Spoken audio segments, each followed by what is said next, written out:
50% ਤਾਂ ਉਹ ਲੀਹ ਤੇ ਆ ਗਿਆ ਜਿਹਨੇ ਨਿਸ਼ਚਾ ਕਰ ਲਿਆ ਵੀ ਮੇਰਾ ਜੀਵਨ ਬਰਬਾਦ। ਜਿਹਨੇ ਗੱਲ ਨੂੰ ਰੀਅਲਾਈਜ਼ ਕਰ ਲਿਆ, ਜਿਹਨੂੰ ਪਤਾ ਲੱਗ ਗਿਆ 50% ਤੋਂ ਸਿੱਧੇ ਰਸਤੇ ਤੇ ਹੈ। ਬਾਕੀ ਰਹੀ 50% ਉਹਨੇ ਇਹ ਹੈ ਵੀ ਔਗਣ ਕੋ ਨਾ ਚਿਤਾਰੇ, ਪਰਮੇਸ਼ਰ ਕਿਸੇ ਦੇ ਔਗਣ ਨਹੀਂ ਚਿਤਾਰਦਾ। ਜਦੋਂ ਵੀ ਉਹਦੀ ਸ਼ਰਨ ਵਿੱਚ ਕੋਈ ਆ ਜਾਂਦਾ ਹੈ, ਨਾ ਉਹਨੇ ਗਨਕਾ ਦੇਖੀ, ਨਾ ਉਹਨੇ ਅਜਾਮਲ ਦੇਖਿਆ, ਨਾ ਉਹਨੇ ਸਾਧਨਾ ਦੇਖਿਆ, ਨਾ ਉਹਨਾਂ ਦੇ ਪਾਪ ਗਿਣੇ, ਉਹਨੇ ਇੱਕੋ ਹੀ ਦੇਖਿਆ ਮੇਰੀ ਸ਼ਰਨ ਵਿੱਚ ਆ ਗਿਆ, ਜੋ ਸ਼ਰਨ ਆਵੇ ਤਿਸ ਕੰਠ ਲਾਵੇ। ਇਹ ਬਿਰਧ ਸੁਆਮੀ ਸੰਗਤ। ਉਸ ਤੋਂ ਪਹਿਲਾਂ ਵੀ ਤੁਸੀਂ ਪੁਰਾਣੇ ਕੋਈ ਇਸ ਤਰ੍ਹਾਂ ਦੀ ਹਿਸਟਰੀ ਪੜ੍ਹ ਲਓ, ਉਹਦੇ ਵਿੱਚ ਵੀ ਲਿਖਿਆ ਹੁੰਦਾ ਵੀ ਹੁਣ ਸਮਾਂ ਅੱਗੇ ਬੜਾ ਭਿਆਨਕ ਆ ਗਿਆ। ਹੁਣ ਆਪਾਂ ਕਹਿੰਦੇ ਉਹ ਸਮਾਂ ਬੜਾ ਵਧੀਆ ਸੀ ਜੀ, ਕਹਿਣ ਵਾਲਾ ਸਮਾਂ ਭਿਆਨਕ ਆ ਗਿਆ।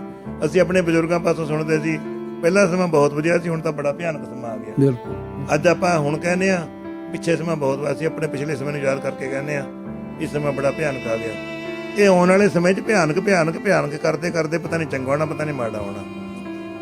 ਵੱਡੀ ਚੀਜ਼ ਇਹ ਹੈ, ਜਿਹਨੇ ਗੁਰਮਤਿ ਧਾਰਨ ਕੀਤੀ ਆ ਨਾ ਜੀ, ਉਹ ਭਾਵੇਂ 60 ਦੇ ਵਿੱਚ ਸੀ, ਭਾਵੇਂ 70 ਦੇ ਵਿੱਚ ਸੀ, ਭਾਵੇਂ ਅੱਜ ਹੈ, ਜਿਹਦੇ ਪੱਲੇ ਗੁਰਮਤਿ ਦੇ ਗੁਣ ਹੈਗੇ ਨੇ, ਉਹਦੇ ਤੇ ਇਹ ਗੱਲਾਂ ਕੋਈ ਅਪਲਾਈ ਨਹੀਂ ਹੁੰਦੀਆਂ ਜੀ। ਦੇਖੋ ਸੋਚ ਹਮੇਸ਼ਾ ਹੀ ਪੋਜ਼ਿਟਿਵ ਰੱਖਣੀ ਚਾਹੀਦੀ। ਅੱਜ ਵੀ ਕਈ ਬੰਦੇ ਕਹਿੰਦੇ ਦੇਖੋ ਸਿੱਖੀ ਤਾਂ ਡੁੱਬ ਗਈ ਜੀ, ਸਿੱਖੀ ਤਾਂ ਜੀ ਚ ਗਈ। ਇਹ ਕਈ ਬੰਦੇ ਸੱਚਦੇ ਨਾ ਜੀ, ਪਹਿਲਾਂ ਸਾਨੂੰ ਕੀ ਪਤਾ ਸਾਡੇ ਬੱਚੇ ਕਿੱਥੇ ਕੀਰਤਨ ਸਿੱਖਦੇ ਸੀ, ਹੁਣ ਸਾਡੇ ਛੋਟੇ ਛੋਟੇ ਬੱਚੇ ਕੀਰਤਨ ਕਰਦੇ ਨੇ। ਵੀ ਸਿੱਖੀ ਤਾਂ ਆਪਾਂ ਪਿੱਛੇ ਨੂੰ ਗਏ ਆ ਕਿ ਅੱਗੇ ਨੂੰ ਗਏ ਆ? ਆਪਾਂ ਨੂੰ ਅੱਗੇ ਨੂੰ ਸੋਚਣਾ ਚਾਹੀਦਾ, ਪੋਜ਼ਿਟਿਵਲੀ ਸੋਚਣਾ ਚਾਹੀਦਾ। ਇਹ ਸੋਚਣਾ ਚਾਹੀਦਾ ਵੀ ਆਉਣ ਵਾਲੇ ਸਮੇਂ ਦੇ ਵਿੱਚ ਟਾਈਮ ਚੰਗਾ ਆਊਗਾ। ਆਪਾਂ ਨਾ ਕਿ ਆਪਾਂ ਇਹ ਸੋਚਣਾ ਸ਼ੁਰੂ ਕਰ ਦਈਏ ਲਓ ਜੀ ਪਹਿਲੇ ਸਮੇਂ 'ਚ ਤਾਂ ਗੁਰਸਿੱਖ ਬੜੀਆਂ ਕਰਨੀਆਂ ਕਮਾਈਆਂ ਨੇ ਹੁੰਦੇ ਸੀ, ਹੁਣ ਤਾਂ ਸਾਰਾ ਭੇਖ ਹੀ ਭੇਖ, ਪਖੰਡ ਹੀ ਪਖੰਡ ਰਹਿ ਗਿਆ। ਕਿਉਂ ਪਖੰਡ ਰਹਿ ਗਿਆ ਜੀ? ਸੱਚਾਈ ਅੱਜ ਨਹੀਂ ਹੋ ਸਕਦੀ। ਤੁਸੀਂ ਜਿਹੜੀ ਗੁਰਬਾਣੀ ਦੀ ਗੁਰਮਤਿ ਦੀ ਗੱਲ ਹੈ, ਉਹ ਅੱਜ ਤੋਂ 500 ਸਾਲ ਪਿੱਛੇ ਚਲੇ ਜਾਓ, ਸੱਚਾਈ ਉਦੋਂ ਵੀ ਉਹੀ ਸੀ। ਨਾ ਸੱਚ ਕਦੇ ਪੁਰਾਣਾ ਹੁੰਦਾ, ਨਾ ਕਦੇ ਬਾਣੀ ਪੁਰਾਣੀ ਹੁੰਦੀ ਹੈ, ਨਾ ਜਿਹੜਾ ਅਕਾਲ ਪੁਰਖ ਆ ਉਹ ਵੀ ਸਾਹਿਬ ਮੇਰਾ ਨੀਤ ਨਵਾਂ ਸਦਾ ਸਦਾ ਦਾਤਾਰ। ਇਸ ਕਰਕੇ ਇਹ ਜਿਹੀਆਂ ਗੱਲਾਂ ਮਨ ਦੇ ਵਿੱਚ ਇਸ ਤਰ੍ਹਾਂ ਦੇ ਨੈਗੇਟਿਵ ਲਿਆਉਣੇ ਮੇਰੇ ਸਾਹਿਬ ਕਹਿੰਦਾ ਵੀ ਅੱਗੇ ਜਿਹੜਾ ਸੰਤਾਂ ਦਾ ਸਮਾਂ ਜਿਹੜਾ ਉਹ ਤਾਂ ਧਰਤੀ ਰਹਿ ਨਹੀਂ ਸਕਦੀ, ਸੰਤਾਂ ਤੋਂ ਬਿਨਾਂ ਬਾਂਝੀ ਨਹੀਂ ਕਦੇ ਵੀ ਹੋਣੀ। ਜਿੱਦਣ ਸੰਤ ਨਾ ਕੋਈ ਹੋਇਆ ਉਹ ਧਰਤੀ ਵੀ ਨਹੀਂ ਹੋਣੀ। ਗੁਰੂ ਵਾਲੇ ਬਣੋ, ਸਵਾਸ ਜਾ ਰਹੇ ਨੇ। ਸਿੱਖੀ ਬੜੀ ਕੀਮਤੀ ਹੈ।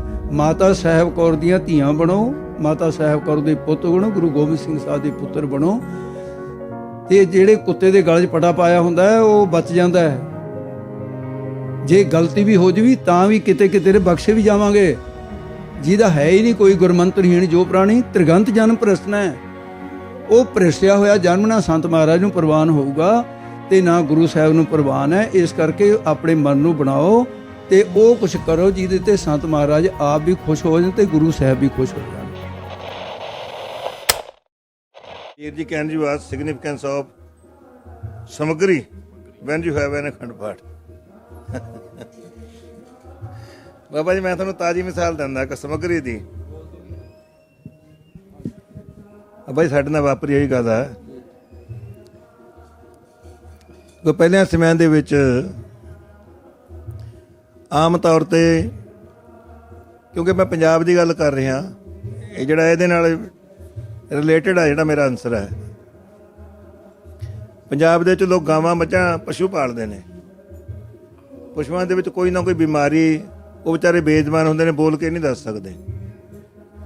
ਅੱਜ ਕੱਲ੍ਹ ਜਿਹੜੀ ਮੈਡੀਕਲ ਸਾਇੰਸ ਪਸ਼ੂਆਂ ਦੀ ਵੀ ਹੈਗੀ ਆ, ਉੱਥੇ ਵੀ ਡਾਕਟਰ ਹੈਗੇ ਨੇ, ਹਸਪਤਾਲ ਵੀ ਹੈਗੇ ਨੇ ਪਸ਼ੂਆਂ ਦੇ। ਪਰ ਪਹਿਲੇ ਸਮੇਂ ਵਿੱਚ ਇਸ ਤਰ੍ਹਾਂ ਦੀ ਕੋਈ ਫੈਸਿਲਿਟੀ ਹੈ ਨਹੀਂ ਸੀ। ਆਮ ਹੀ ਬਾਬਾ ਜੀ ਕੁਐਸਚਨ ਹੁੰਦਾ ਸੀ ਪਿੰਡਾਂ ਦੇ ਲੋਕਾਂ ਦਾ, ਜਿਹੜੇ ਮਹਾਂਪੁਰਖਾਂ ਦੇ ਸਾਧੂ ਨੇ, ਸਾਡੀ ਜੀ ਮੱਝ ਬਿਮਾਰ ਆ, ਉਹਨੂੰ ਬਿਮਾਰੀ ਪੈ ਗਈ ਹੈ ਜੀ, ਅਸੀਂ ਉਹਨੂੰ ਵਿਚਾਰੇ ਨੂੰ ਕੀ ਕਰੀਏ।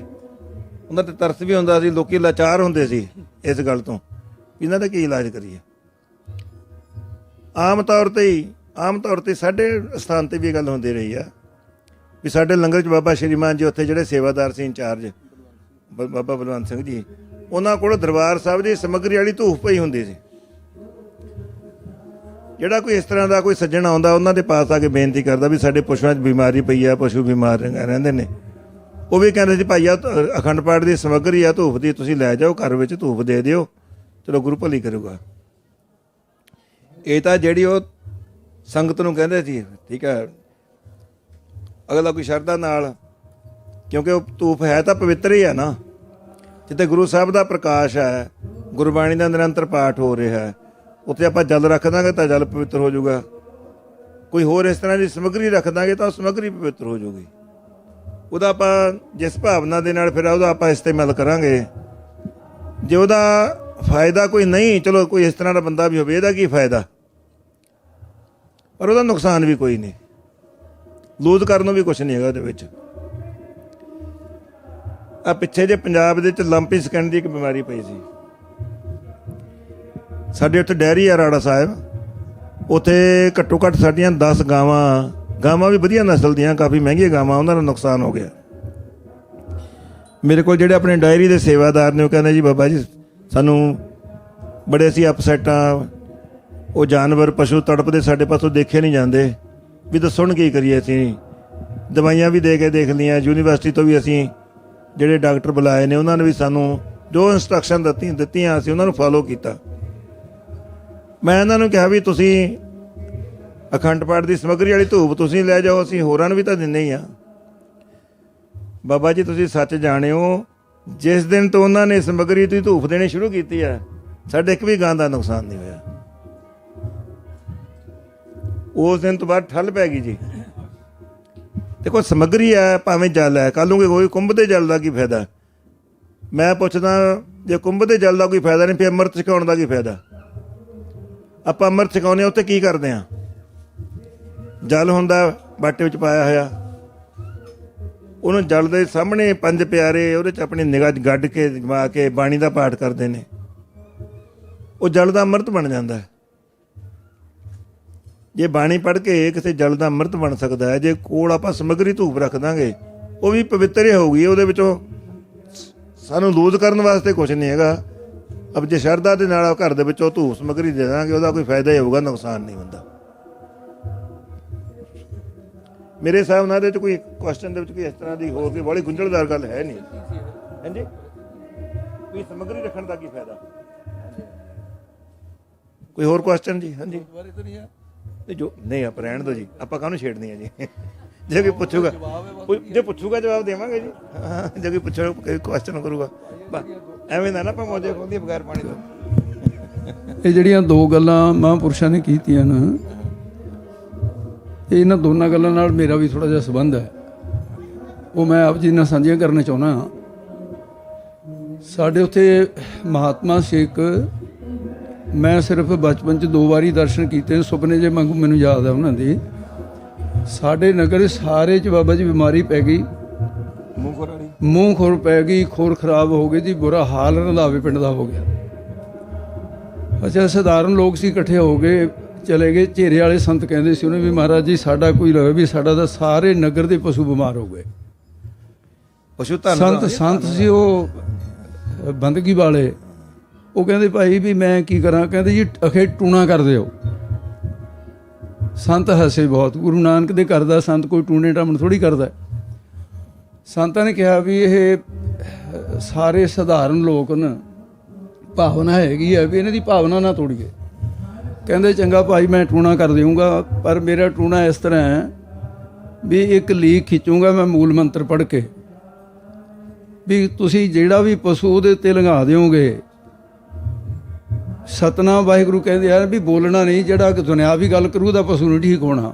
ਵਾਹਿਗੁਰੂ ਵਾਹਿਗੁਰੂ ਵਾਹਿਗੁਰੂ ਕਹਿੰਦੇ ਆਇਓ, ਸਤਨਾਮ ਵਾਹਿਗੁਰੂ ਦਾ ਆਵਾਜ਼ ਦਿਓ, ਲੀਕ ਟਪਾ ਦਿਓ ਤੇ ਮੈਂ ਉੱਥੇ ਬੈਠਾ ਹੂੰ। ਤੁਸੀਂ ਅੱਜ ਵੀ ਸਾਡੇ ਪਿੰਡ ਦੇ ਜਿੰਨੇ ਜੋ ਬਜ਼ੁਰਗ ਸਿਆਣੀ ਉਮਰ ਦੇ ਬੈਠੇ ਆ 100 ਸਾਲ ਦੇ, ਉਦੋਂ ਬਾਅਦ ਇੱਕ ਵੀ ਪਸ਼ੂ ਦਾ ਨੁਕਸਾਨ ਨਹੀਂ ਹੋਇਆ। ਅਸਲ 'ਚ ਕੀ ਹੈ ਗੱਲ, ਇਹ ਮੂਲ ਮੰਤਰ ਪੜ੍ਹ ਕੇ ਉਹਨਾਂ ਨੇ ਇੱਕ ਨਾਮ ਦੇ ਨਾਲ ਜੋੜਿਆ, ਉਹਨਾਂ ਦੀ ਤਪੱਸਿਆ, ਉਹਨਾਂ ਦੀ ਬਰਕਤ। ਹੁਣ ਮੇਰੀ ਗੱਲ ਦਾ ਨਾ ਕੋਈ ਗਲਤ ਅਰਥ ਨਾ ਕੱਢ ਲਿਓ ਵੀ ਮੈਂ ਇਹਨਾਂ ਦੀ ਕੋਈ ਝੂਠੀ ਉਸ ਤਰ੍ਹਾਂ ਦੀ ਪੁਸ਼ਟੀ ਕਰਦਾ। ਜਿਨ੍ਹਾਂ ਦੀ ਦਸਤਾਰ ਇਹਨਾਂ ਦੇ ਸਿਰ ਤੇ ਹੈ ਬਾਬਾ ਬਲਜਿੰਦਰ ਸਿੰਘ ਜੀ ਦੇ, ਇਹਨਾਂ ਨੇ ਤਾਂ ਭਾਵੇਂ ਸਵਾਗਤ ਕਹਿਤਾ ਵੀ ਤੁਸੀਂ ਭਾਈ ਆ ਧੂਫ ਲੈ ਜਾਓ, ਪਰ ਹੁਣ ਸੰਤ ਬਾਬਾ ਈਸ਼ਰ ਸਿੰਘ ਜੀ ਦੀ ਕਮਾਈ, ਸੰਤ ਬਾਬਾ ਕਿਸ਼ਨ ਸਿੰਘ ਜੀ ਦੀ ਕਮਾਈ, ਸੰਤ ਬਾਬਾ ਤੇਜਾ ਸਿੰਘ ਜੀ ਦੀ ਕਮਾਈ, ਤੇ ਉਹ ਕਮਾਈਆਂ ਦੀਆਂ ਬਰਕਤਾਂ ਜਿਹੜੀਆਂ ਨਾ ਉਹ ਕੱਲੀ ਦਸਤਾਰ ਹੀ ਨਹੀਂ ਹੁੰਦੀ, ਇਹ ਪਰੰਪਰਾ ਹੈ। ਸੁਭਾਵਕ ਬਚਨ ਕਿਹਾ ਹੀ ਨਹੀਂ, ਬਾਣੀ ਪੜ੍ਹਨ ਵਾਲੇ ਨੇ ਮਹਾਰਾਜ ਨੇ ਇਹਨਾਂ ਦੀ ਬਚਨ ਦੀ, ਮੈਂ ਇਹ ਨਹੀਂ ਕਹਿੰਦਾ ਵੀ ਇਹਨਾਂ ਦੀ ਬਾਕ ਸਿੱਧੀ ਹੈ, ਬਿਲਕੁਲ ਵੀ ਨਹੀਂ, ਪਰ ਮਹਾਰਾਜ ਨੇ ਇਹਨਾਂ ਦੇ ਬਚਨ ਦੀ ਲਾਜ ਰੱਖ ਲਈ। ਦੂਸਰੀ ਜਿਹੜੀ ਪਾਣੀ ਵਾਲੀ ਗੱਲ ਹੈ, ਤੇ ਜੇ ਇਹ ਨਿਸ਼ਚਾ ਕਰੀਏ ਵੀ ਇਹਦਾ ਕੋਈ ਫਾਇਦਾ ਨਹੀਂ ਹੈ, ਤਾਂ ਮੇਰੇ ਕੋਲ ਇੱਕ ਰਿਪੋਰਟ ਹੈ, ਉਹਦੇ 'ਚ 42 ਟੈਸਟ ਨੇ। 42 ਟੈਸਟ ਜਿਹੜੇ ਹੋਏ ਬਿਨ ਪਾਣੀ ਦੇ ਉੱਤੇ ਹੋਏ ਆ।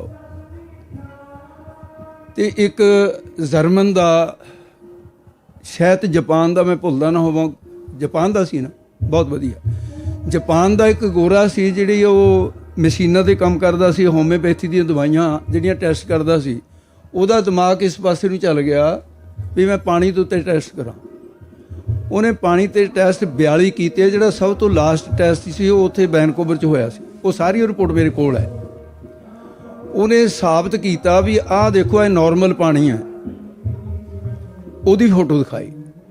ਉਦੋਂ ਬਾਅਦ ਉਸ ਪਾਣੀ ਦੇ ਉੱਤੇ ਬਹੁਤ ਮਾੜੀਆਂ ਗੱਲਾਂ ਕੀਤੀਆਂ ਗਈਆਂ, ਗੰਦੀਆਂ ਗੱਲਾਂ ਕੀਤੀਆਂ ਗਈਆਂ, ਗੰਦਾ ਜਿਹੜਾ ਸੰਗੀਤ ਅਲਾਪਿਆ ਗਿਆ। ਉਹ ਪਾਣੀ ਦੀ ਵਿਗੜੀ ਹੋਈ ਸ਼ਕਲ ਦਿਖਾਈ ਵੀ ਆਹ ਦੇਖੋ ਵੀ ਇਹਨੂੰ ਪਾਣੀ ਦੇ ਉੱਤੇ ਮਾੜੀਆਂ ਚੀਜ਼ਾਂ ਦਾ ਅਸਰ ਹੋਇਆ, ਸ਼ਬਦ ਦਾ। ਉਸ ਤੋਂ ਬਾਅਦ ਫਿਰ ਪਾਣੀ ਦੇ ਉੱਤੇ ਉਹਨੇ ਸੰਗੀਤ, ਜਿਹੜਾ ਗੁਰਬਾਣੀ ਦਾ ਗੈਨ ਜਾਂ ਫਿਰ ਰੱਬ ਦੇ ਨਾਂ ਦੀਆਂ ਗੱਲਾਂ ਆਪਣੇ ਤਰੀਕੇ ਨਾਲ ਕਰਵਾਈਆਂ ਜਾਂ ਆਪ ਕੀਤੀਆਂ ਉਹਨੇ। ਤਾਂ ਪਾਣੀ ਇਸ ਤਰ੍ਹਾਂ ਖੇੜੇ ਦੇ ਵਿੱਚ ਆਇਆ ਹੋਇਆ। ਫਿਰ ਉਹਨੇ ਚੌਲਾਂ ਦੇ ਉੱਤੇ ਦਿਖਾਇਆ ਵੀ ਆਹ ਦੇਖੋ, ਆਹ ਨਾਰਮਲ ਚੌਲ ਨੇ। ਉਹਦੇ ਚੌਲਾਂ ਨੂੰ ਫਿਰ ਉਹਨੇ ਗਾਲਾਂ ਕੱਢੀਆਂ ਵੀ ਤੁਹਾਡਾ ਬੇੜਾ ਗਰਕ ਹੋ ਜਾਏ, ਤੁਸੀਂ ਬੜੇ ਮਾੜੇ ਹੋ, ਤੁਹਾਡੇ ਕਾਰਨ ਲੱਕ ਦੁਖਣ ਲੱਗ ਜਾਂਦਾ, ਗੋਡੇ ਖੜ ਜਾਂਦੇ ਨੇ, ਆਹ ਹੋ ਜਾਂਦਾ, ਬਾਹ ਹੋ ਜਾਂਦਾ। ਤੇ ਉਹ ਉਹਨੂੰ ਬਹੁਤ ਮਾੜੀਆਂ ਗੱਲਾਂ ਕਹੀਆਂ। ਤੇ ਚੌਲ ਇਸ ਤਰ੍ਹਾਂ ਹੋ ਗਏ ਜਿਵੇਂ ਵਿੱਚੋਂ ਅੱਗ ਨਿਕਲ ਗਈ ਹੁੰਦੀ ਹੈ ਨਾ, ਉਹਦੇ ਕਾਲਾ ਜਿਹਾ ਰੰਗ ਹੋ ਗਿਆ ਚੌਲਾਂ ਦਾ। ਤੇ ਫਿਰ ਉਹਨੇ ਚੌਲਾਂ ਦੀ ਸਿਫਤ ਕੀਤੀ, ਕਹਿੰਦੇ ਨਹੀਂ ਤੁਸੀਂ ਬਹੁਤ ਜਲਦੀ ਹਜਮ ਹੋ ਜਾਂਦੇ ਹੁੰਦੇ ਹੋ ਤੇ ਤੁਸੀਂ, ਤੁਹਾਡੇ 'ਚ ਬੜੀਆਂ ਸਿਫਤਾਂ। ਫਿਰ ਉਹਦਾ ਖੇੜਿਆ। ਉਹਨੇ ਸਾਬਤ ਕੀਤਾ 42 ਟੈਸਟਾਂ 'ਚ ਵੀ ਦੁਨੀਆ 'ਚ ਪ੍ਰਕਿਰਤੀ ਦੇ ਸਭ ਤੋਂ ਵੱਧ ਪਾਣੀ ਸ਼ਬਦ ਨੂੰ ਗ੍ਰਹਿਣ ਕਰਦਾ ਹੈ। ਗੁਰੂ ਗੋਬਿੰਦ ਸਿੰਘ ਸਾਹਿਬ ਨੇ ਇਸ ਕਰਕੇ ਸਤਲੁਜ ਦਾ ਪਾਣੀ ਜਿਹੜਾ ਲਿਆ, ਤੇ ਪਾਣੀ ਅੰਮ੍ਰਿਤ ਨਹੀਂ ਹੈ, ਖੰਡਾ ਬਾਟਾ ਅੰਮ੍ਰਿਤ ਨਹੀਂ ਹੈ। ਤੇ ਗੁਰੂ ਸਾਹਿਬ ਨੇ ਜਿਹੜੇ ਪਤਾਸੇ ਨੂੰ ਅਸੀਂ ਪ੍ਰਸ਼ਾਦ ਕਹਿੰਦੇ ਹਾਂ, ਪਰ ਅੰਮ੍ਰਿਤ ਨਹੀਂ ਹੈ। ਅੰਮ੍ਰਿਤ ਕੀ ਹੈ? ਅੰਮ੍ਰਿਤ ਪਰਮੇਸ਼ਰ ਵਾਹਿਗੁਰੂ ਦੀ ਬਾਣੀ ਹੈ। ਅੰਮ੍ਰਿਤ ਬਾਣੀ ਹਰ ਹਰ ਤੇਰੀ, ਸੁਣ ਸੁਣ ਹੋਵੇ ਪਰਮਗਤ ਮੇਰੀ। ਉਹ ਸ਼ਬਦ ਨੇ ਗ੍ਰਹਿਣ ਕੀਤਾ। ਜੇ ਅਖੰਡ ਪਾਠ ਦੇ ਕੋਲ ਜੜ ਰੱਖਿਆ ਹੋਇਆ ਹੈ ਤੇ ਉਹ ਕਿੰਨੀ ਬਾਣੀ ਗ੍ਰਹਿਣ ਕੀਤੀ ਹੈ ਉਸਨੇ। ਇਸ ਕਰਕੇ ਇਹ ਤਾਂ ਸਾਬਤ ਹੋ ਚੁੱਕੀ ਹੈ ਗੱਲ। ਤੇ ਜਿਹੜਾ ਫਾਇਦਾ ਕੀ ਹੈ, ਇਹ ਫਾਇਦੇ ਨੇ ਇਸ ਦੇ। ਹਾਂਜੀ ਬਾਬਾ ਜੀ, ਇਹਨਾਂ ਦਾ ਕੁਐਸਚਨ ਹੈ, what is the first step? ਮੈਨੂੰ ਤਾਂ ਪੰਜਾਬੀ 'ਚ ਦੱਸੋ ਜੀ, ਮੇਰੇ ਨਹੀਂ ਇਹ ਕੰਮ ਦੀ ਭਾਸ਼ਾ ਹੋਈ। ਟੂ ਕਨੈਕਟ ਵਿਦ ਨਾਮ। ਹਾਂਜੀ, ਨਾਮ ਸਾਡੇ ਪਹਿਲਾ ਸਟੈਪ ਤਾਂ ਇਹੋ ਹੀ ਹੈ ਜੀ। ਪਹਿਲਾਂ ਜ਼ਬਾਨ ਦੇ ਨਾਲ, ਬੈਖੜੀ ਦੇ ਨਾਲ ਬਿਲਕੁਲ ਠੀਕ ਪਰਮਾਤਮਾ ਦਾ ਨਾਮ ਜਪਣਾ ਪੈਂਦਾ। ਵਾਹਿਗੁਰੂ ਵਾਹਿਗੁਰੂ ਜ਼ਬਾਨ ਨਾਲ ਜਪਣਾ ਪਊਗਾ। ਬਾਣੀ ਜ਼ਬਾਨ ਨਾਲ ਬੋਲ ਕੇ ਪੜ੍ਹਨੀ ਪਊਗੀ। ਸ਼ੁਰੂਆਤ ਇੱਥੋਂ ਹੀ ਹੁੰਦੀ ਹੈ। ਕਬੀਰ ਮੇਰੀ ਸਿਮਰਨੀ ਰਸਨਾ ਉਪਰ ਰਾਮ। ਰਸਨਾ ਜ਼ਬਾਨ ਦੇ ਨਾਲ ਕਬੀਰ ਸੋਈ ਮੁਖ ਧਨ ਹੈ। ਜਾ ਮੁਖ ਕਹੀਆ ਰਾਮ, ਦੇਈ ਕਿਸ ਕੀ ਬਾਪਰੀ ਪਵਿੱਤਰ ਹੋਏ ਗੋ ਗ੍ਰਾਮ। ਜਦੋਂ ਰਸਨਾ ਦੇ ਨਾਲ, ਜ਼ਬਾਨ ਦੇ ਨਾਲ ਪੜਾਂਗੇ, ਰਸਨਾ ਵੀ ਪਵਿੱਤਰ ਹੋਊਗੀ। ਜੇ ਸਰੀਰ ਦੇ ਸੰਬੰਧ ਕਰਕੇ ਰਸਨਾ ਦੇ ਨਾਲ ਜਪਾਂਗੇ, ਉਹ ਸਰੀਰ ਹੀ ਵੀ ਪਵਿੱਤਰ ਹੋਊਗਾ। ਜਿਹੜੀ ਥਾਂ ਤੇ ਬੈਠ ਕੇ ਜਪਾਂਗੇ, ਕਬੀਰ ਜੀ ਕਥਨ ਕਰਦੇ ਨੇ, ਉਹ ਥਾਂ ਵੀ, ਉਹ ਨਗਰ ਵੀ, ਉਹ ਸ਼ਹਿਰ ਵੀ ਪਵਿੱਤਰ ਹੋ ਜਾਊਗਾ। ਸ਼ੁਰੂਆਤ ਇੱਥੋਂ ਹੁੰਦੀ ਹੈ। ਤੇ ਦੂਜਾ, how do you meat God? ਇੱਕ ਮਿੰਟ। ਨਾਮ ਦੀ ਸਟੇਜ ਜਿਹੜੀ ਹੈ, ਜਿਵੇਂ ਮਹਾਂਪੁਰਸ਼ਾਂ ਨੇ ਦੱਸਿਆ, ਬਾਬਾ ਜੀ ਨੇ, ਇਹਦੀ ਇੱਕ ਸੌਖੀ ਜਿਹੀ ਉਦਾਹਰਨ ਹੈ ਵੀ ਜਦੋਂ ਆਪਾਂ ਪ੍ਰਸ਼ਾਦਾ ਛਕਦੇ ਹਾਂ ਤੇ ਪ੍ਰਸ਼ਾਦੇ ਦੀ ਸ਼ੁਰੂਆਤ ਛਕਣ ਦੀ ਕਿੱਥੋਂ ਹੁੰਦੀ ਹੈ? ਜ਼ਬਾਨ ਤੇ ਰੱਖਦੇ ਹਾਂ ਬੁਰਕੀ। ਜੇ ਕੋਈ ਕੰਨਾਂ 'ਚ ਫਸਾ ਲਵੇ ਰੋਟੀ, ਕਹਿਣਗੇ ਵੀ ਇਹ ਮੈਂਟਲੀ ਹੋ ਗਿਆ। ਨਾਸਾਂ 'ਚ ਨਹੀਂ, ਕੰਨਾਂ 'ਚ ਨਹੀਂ, ਅੱਖਾਂ 'ਚ ਨਹੀਂ, ਮੂੰਹ ਤੇ ਰਸਨਾ ਤੇ ਰੱਖਦੇ ਹਾਂ। ਰਸਨਾ ਤੇ ਰੱਖਦੇ ਹਾਂ ਤਾਂ ਫਿਰ ਉਹ ਜਿਹੜੀ ਦੰਦਾਂ ਦੀ ਚੱਕੀ ਮਹਾਰਾਜ ਨੇ ਦਿੱਤੀ ਹੋਈ ਹੈ ਪੀਸਣ ਵਾਸਤੇ, ਜ਼ਬਾਨ ਉਹਨੂੰ ਹਿਲਾਉਂਦੀ ਹੈ ਜੀਭ ਵਾਲੇ ਦਾਲੇ, ਤੇ ਉਹਦੇ ਨਾਲੋਂ ਬਰੀਕ ਕਰਕੇ ਮਿਹਦੇ ਨੂੰ ਦਿੰਦੇ ਹਾਂ। ਰੋਟੀ ਖਾਣ ਦਾ ਜਿਹੜਾ ਤਰੀਕਾ ਹੈ, ਉਹੀ ਨਾਮ ਜਪਣ ਦਾ ਤਰੀਕਾ ਹੈ। ਜਿੰਨੀ ਬੁਰਕੀ ਜ਼ਿਆਦਾ ਚਿੱਥੀ ਜਾਵੇ, ਉਨੀ ਮਿਹਦੇ ਦੇ ਜਾ ਕੇ ਉਹਦੇ ਰਸ ਧਾਤੂ ਬਣਦੇ ਆ। ਜੇ ਕੋਈ ਜਲਦੀ ਰੋਟੀ ਖਾ ਲਵੇ, ਉਹ ਮਿਹਦੇ ਜਾ ਕੇ ਫਿਰ ਕਈ ਵਾਰੀ ਗੜਬੜ ਵੀ ਹੋ ਜਾਂਦੀ ਹੈ। ਇਸੇ ਤਰ੍ਹਾਂ ਜਿਹੜਾ ਬੁਰਕੀ ਮੂੰਹ ਦੇ ਵਿੱਚ ਪਾਈ ਹੈ, ਉਹਨੂੰ ਚਿੱਥਿਆ ਹੈ। ਤੇ ਨਾਮ ਦੀ ਸਟੇਜ ਵੀ ਪਹਿਲਾਂ ਵੈਖਰੀ ਦੁਆਰਾ ਹੀ ਸ਼ੁਰੂ ਹੁੰਦੀ ਹੈ। ਅੱਗੇ ਅਵਸਥਾ ਫਿਰ ਬਣਦੀਆਂ ਜਾਂਦੀਆਂ ਹਨ। ਜੇ ਉਹਦਾ ਰਸ ਧਾਤੂ ਬਣਦਾ, ਇਹਦਾ ਆਨੰਦ ਬਣਦਾ। ਤਰੀਕਾ ਤਕਰੀਬਨ ਉਹੀ ਹੈ। ਹਾਂਜੀ। ਭਾਈ ਅਗਲਾ ਕੁਐਸਚਨ ਬੜਾ ਇੰਟਰਸਟਿੰਗ ਹੈ ਮੇਰੇ ਹਿਸਾਬ ਨਾਲ। ਕਿਸੇ ਨੇ ਪੁੱਛਿਆ ਵੀ ਜਿਉਂਦੇ ਜੀ ਰੱਬ ਨੂੰ ਕਿਵੇਂ ਮਿਲਿਆ ਜਾ ਸਕਦਾ ਹੈ? ਜਿਉਂਦੇ ਜੀ ਮਿਲਿਆ ਹੀ ਨਹੀਂ ਜਾ ਸਕਦਾ। ਨਹੀਂ ਬਾਬਾ ਜੀ, ਗੱਲ ਤੇ ਹੈ ਨਾ, ਮਰ ਕੇ ਮਿਲਿਆ ਜਾ ਸਕਦਾ। ਨਹੀਂ ਬਾਬਾ ਜੀ, ਮਾਰ ਕੇ ਕਾਹਨੂੰ ਬਣਾਉਣੇ? ਪਹਿਲਾਂ ਮਾਰੋਗੇ ਫਿਰ ਮਿਲਾਂਗੇ। ਨਹੀਂ, ਇੱਕ ਨਹੀਂ, ਹਉਮੈ ਨੂੰ ਮਾਰ ਕੇ, ਜਿਹੜਾ ਹਉਮੈ ਦਾ ਮਾਰਨਾ ਹੈ ਉਹੀ ਇਹਦਾ ਮਰਨਾ ਹੈ। ਬਿਨਾਂ ਮਰੇ ਤਾਂ ਪਰਮਾਤਮਾ ਦੀ ਪ੍ਰਾਪਤੀ ਨਹੀਂ ਹੈ। ਹਉਮੈ ਦਾ ਮਰਨਾ ਹੀ ਜੀਵਨ ਦਾ ਮਰਨਾ ਹੈ। ਦੋ ਤਰ੍ਹਾਂ ਦੀ ਮੌਤ ਹੈ, ਇੱਕ ਤਾਂ ਜਿਸਮ ਦੀ ਮੌਤ ਹੈ, ਉਹਦੀ ਗੱਲ ਨਹੀਂ ਹੈਗੀ ਇੱਥੇ। ਹਉਮੈ ਮਰ ਗਈ, ਆਪਣਾ ਆਪ ਮਰ ਗਿਆ, ਔਰ ਉਸ ਮਰਨ ਤੋਂ ਅਮਰ ਜੀਵਨ ਮਿਲ ਗਿਆ। ਕਬੀਰ ਸਾਹਿਬ ਨੇ ਇਹੀ ਤਾਂ ਚੈਲੰਜ ਕੀਤਾ, ਕਹਿੰਦਾ ਮੌਤ ਨੇ ਇੱਕ ਵਾਰੀ ਆਉਣਾ ਸੀ, ਮੈਂ ਹਉਮੈ ਮਾਰ ਦਿੱਤੀ, ਮੈਂ ਮਰ ਗਿਆ, ਪਰ ਮਰ ਕੇ ਹੁਣ ਜਿਉਂਦਾ ਹੋਇਆ, ਉਹ ਜੀਵਨ ਸਦਾ ਵਾਸਤੇ ਹੈ ਮੇਰਾ, ਅਮਰ ਜੀਵਨ ਹੈ ਮੇਰੇ ਕੋਲ। ਇਹ ਬਾਬਾ ਜੀ ਬੇਨਤੀ ਇਹ ਹੈ ਨਾ, ਕੋ ਮਰਨ ਤੋਂ ਬਾਅਦ ਜਿਹੜੇ ਬੰਦੇ ਨੇ ਪ੍ਰਮਾਤਮਾ ਨੂੰ ਮਿਲਦੇ ਨੇ ਨਾ, ਇੱਕ ਗੁਰਬਾਣੀ ਚ ਸ਼ਬਦ ਆਉਂਦਾ, ਉਹ ਮੇਰੇ ਪੰਕਤੀ ਵਿਸਰੀ ਹੋਈ ਹੈ, ਮੂਏ ਹੋਏ ਜੋ ਮੁਕਤ ਦੇਹੋਗੇ, ਮੁਕਤ ਨਾ ਜਾਣੇ ਕੋਇਲਾ, ਮੁਕਤ ਨਾ ਜਾਣਾ ਕੋਇਲਾ। ਨਾਮਦੇਵ ਕਹਿੰਦਾ ਮੈਂ ਤਾਂ ਮੰਨੂਗਾ ਜੇ ਮੈਨੂੰ ਜਿਉਂਦੇ ਨੂੰ ਮਿਲੇਗਾ। ਮੇਰੇ ਵਾਸਤੇ ਕੁਐਸਚਨ ਬੜਾ ਇੰਟਰਸਟਿੰਗ ਆ ਇਹ। ਹਾਂਜੀ, ਕਿ ਜਿਉਂਦੇ ਜੀ ਕਿਵੇਂ ਮਿਲਿਆ ਜਾ ਸਕਦਾ? ਦੁਨੀਆ ਨੂੰ ਤਾਂ ਪਤਾ ਲੱਗੂ ਜੇ ਜਿਉਂਦੇ ਜੀ ਕਿਸੇ ਨੂੰ ਮਿਲੂਗਾ। ਜਿਹੜੇ ਬੰਦੇ ਦਾ ਕੁਐਸਚਨ ਆਇਆ ਵੀ ਜਿਉਂਦੇ ਜੀ ਕਿਵੇਂ ਮਿਲਿਆ ਸਕਦਾ? ਬਾਬਾ ਜੀ ਮਰਨ ਕੇ ਤਾਂ ਮਰਨੇ ਹੀ ਤੇ ਪਾਈ ਹੈ ਪੂਰਨ ਪਰਮਾਨੰਦ।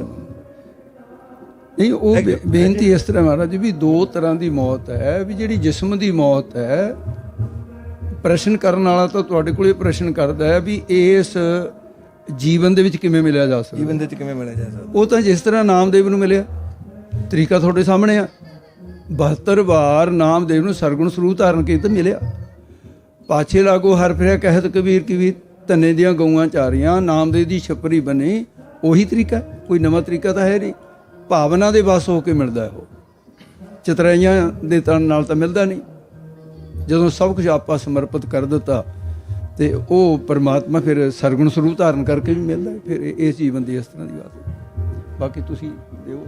ਨਹੀਂ ਬਾਬਾ ਜੀ, ਮੈਂ ਤਾਂ ਇਹੀ ਬੇਨਤੀ ਕਰਦਾ ਨਾ, ਜਿਹੜੇ ਬੰਦੇ ਦਾ ਕੁਐਸਚਨ ਆ ਉਹਦਾ ਤਾਂ ਇਹੀ ਹੈ ਨਾ ਜੀ, ਮਰਨ ਤੋਂ ਬਾਅਦ ਕਿਹਨੂੰ ਮਿਲਿਆ ਕਿਸੇ ਨੂੰ ਕੋਈ ਪਤਾ ਨਹੀਂ ਜੀ। ਫਿਰ ਜਿਨ੍ਹਾਂ ਨੂੰ ਜਿਉਂਦੇ ਜੀ ਮਿਲਿਆ, ਲੋਕੀ ਸੇਧ ਇਹਨਾਂ ਤੋਂ ਲੈਂਦੇ ਨੇ। ਬਿਲਕੁਲ, ਜਿਹੜੇ ਕਹਿੰਦੇ ਨੇ ਜਾਂ ਜਿਨ੍ਹਾਂ ਨੂੰ ਆਪਾਂ, ਜਿਨ੍ਹਾਂ ਦੀ ਬਾਬਤ ਆਪਣੇ ਮਨ ਦੇ ਵਿੱਚ ਇਸ ਗੱਲ ਦੀ ਤਸੱਲੀ ਆ ਵੀ ਇਹਨਾਂ ਨੂੰ ਮਿਲਿਆ ਹੋਇਆ, ਚਾਹੇ ਆਪਣੇ ਭਗਤ ਨਾਮਦੇਵ ਜੀ ਸੀ, ਭਾਵੇਂ ਸਾਡੇ ਗੁਰੂ ਸਾਹਿਬਾਨ ਸੀ, ਸਾਡੇ ਵਾਸਤੇ ਤਾਂ ਉਹ ਇੰਪੋਰਟੈਂਟ ਨੇ ਜਿਨ੍ਹਾਂ ਨੂੰ ਪਹਿਲਾਂ ਜਿਉਂਦੇ ਜੀ ਮਿਲਿਆ ਹੋਇਆ। ਜਿਹੜੇ ਜਿਉਂਦੇ ਜੀ ਉਹਦੇ ਵਿੱਚ ਅਭੇਦ ਨੇ, ਹਰ ਜਨ ਦੋਈ ਏਕ ਹੈ, ਕਿਉਂਕਿ ਉਹਨਾਂ ਤੋਂ ਦੂਰ ਹੀ ਨਹੀਂ। ਜਦੋਂ ਮਿਲਦੀ ਤਾਂ ਉਹ ਚੀਜ਼ ਹੁੰਦੀ ਹੈ ਜਿਹੜੀ ਕਿਤੇ ਵਿਛੜੀ ਹੋਈ ਹੋਵੇ। ਜਿਨ੍ਹਾਂ ਨੂੰ ਵਿਛੜਿਆ ਹੀ ਨਹੀਂ ਕਦੇ, ਜਿਨ੍ਹਾਂ ਨੇ ਕਦੇ ਉਹਨੂੰ ਵਿਸਾਰਿਆ ਹੀ ਨਹੀਂ, ਉਹ ਸਾਡੇ ਵਾਸਤੇ ਆਈਡੀਅਲ ਨੇ। ਅਸੀਂ ਉਹਨਾਂ ਤੋਂ ਕੋਈ ਸੇਧ ਲੈ ਸਕਦੇ ਹਾਂ। ਇਹ ਜਿਉਂਦੇ ਜੀ ਤੇ ਸ਼ਬਦ ਦੀ ਬਰਕਤ ਦੁਆਰਾ, ਸ਼ਬਦ ਦੀ ਕਮਾਈ ਦੁਆਰਾ ਹੀ ਜਿਉਂਦੇ ਜੀ ਪ੍ਰਾਪਤ ਹੋਣਾ ਹੈ। ਸ਼ਬਦ ਦੀ ਕਮਾਈ ਦੁਆਰਾ, ਬਰਕਤ ਦੁਆਰਾ ਹੀ, ਜਿਹਨੂੰ ਆਪਾਂ ਭਗਤ ਕਬੀਰ ਜੀ ਕਹਿੰਦੇ ਨੇ ਮਰਨੇ ਹੀ ਤੇ ਪਾਈ ਆ ਪੂਰਨ ਪਰਮਾਨੰਦ। ਉਹਦੀ ਬਰਕਤ ਦੇ ਨਾਲ ਹੀ ਜਿਹੜੀ ਮਰਨ ਉਪਰੰਤ ਜਿਸ ਨੂੰ ਪਰਮਾਨੰਦ ਸੁੱਖ ਦੀ ਪ੍ਰਾਪਤੀ ਕਹਿੰਦੇ ਨੇ। ਇੱਕ ਸੰਤ ਮਹਾਰਾਜ ਵੀ ਸੁਣਾਉਂਦੇ ਸੀ ਨਾ, ਇੱਕ ਨਾ ਉਹਨਾਂ ਦੇ ਜੀਵਨ ਦੇ ਵਿੱਚ ਬੜੀ, ਮੈਂ ਤੁਹਾਨੂੰ ਇੰਟਰਸਟਿੰਗ ਗੱਲ ਸੁਣਾਉਂਦਾ। ਸੰਤ ਮਹਾਰਾਜ ਰੋਜ਼ ਗ੍ਰੰਥ ਸੁਣਦੇ ਹੁੰਦੇ ਸੀ ਅਮਰੀਕ ਸਿੰਘ ਕੋਲੋਂ, ਅਦਵੈਤ ਸਿਧਾਂਤ। ਮਗਰਲੇ ਲਾਸਟ ਵਾਲੇ ਦਿਨਾਂ ਦੇ ਵਿੱਚ ਉਹਦੇ ਵਿੱਚ ਇੱਕ ਪ੍ਰਕਰਨ ਹੈ, ਪ੍ਰਸੰਗ ਹੈ, ਪਿੱਛੇ ਇੱਕ ਚੈਪਟਰ ਹੈ, ਇੱਕ ਵਿਦੇਹ ਮੋਕਸ਼ ਦਾ। ਹਾਂਜੀ, ਮੈਂ ਪੜ੍ਹਿਆ ਸਾਰਾ ਉਹ। ਹਾਂਜੀ, ਠੀਕ ਹੈ ਨਾ, ਮੈਂ ਸਾਰੇ ਗ੍ਰੰਥ ਪੜ੍ਹੇ। ਹਾਂਜੀ, ਉਹਦੇ ਵਿੱਚ ਉਹ ਸੰਤ ਮਹਾਰਾਜ ਜੀ ਉੱਥੇ ਹੱਦ ਲਾਈ ਹੁੰਦੀ, ਮਤਲਬ ਬੁੱਕ ਮਾਰਕ ਲਾਇਆ ਹੁੰਦਾ ਸੀਗਾ। ਉਹ ਰੋਜ਼ ਹੀ ਉਹਨਾਂ ਨੇ ਆਪਣੇ ਸੇਵਾਦਾਰ ਨੂੰ ਕਹਿਣਾ ਵੀ ਸਾਨੂੰ ਇੱਥੋਂ ਸੁਣਾ। ਉਹ ਮੈਨੂੰ ਦੱਸਦੇ ਹੁੰਦੇ ਜੀ, ਕਹਿੰਦੇ ਵੀ ਸਾਨੂੰ ਵੀ ਰੋਜ਼ ਹੀ ਸੰਤ ਮਹਾਰਾਜ ਜੀ ਇਹਨੂੰ ਰਿਪੀਟ ਕਰ ਦਿੰਦੇ ਨੇ, ਇਹਨੂੰ ਰਿਪੀਟ ਕਰ ਦਿੰਦੇ ਨੇ, ਵੀ ਇਹੀ ਸੁਣੀ ਜਾਂਦੇ ਨੇ। ਫਿਰ ਉਹ ਅਖੀਰ ਦੇ ਵਿੱਚ ਉਹ ਸੁਣ ਕੇ ਮਗਰੋਂ ਫਿਰ ਇਸ ਤਰ੍ਹਾਂ ਕਹਿੰਦੇ ਸੀ, ਅਬ ਵਿਦੇਹ ਮੁਕਤ ਵੀ ਹੋ ਹੀ ਜਾਣਾ ਹੈ।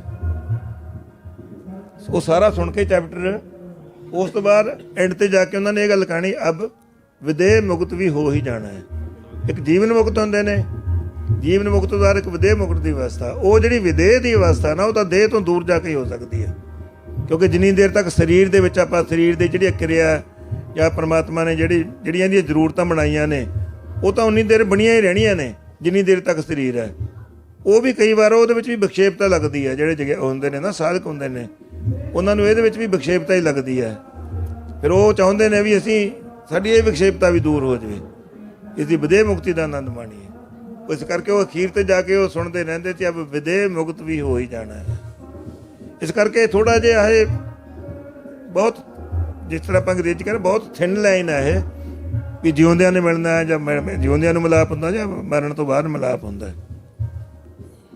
ਤੇ ਅਗਲਾ ਕੁਐਸਚਨ ਇੱਕ ਹੋਰ ਹੈ। ਅੱਛਾ,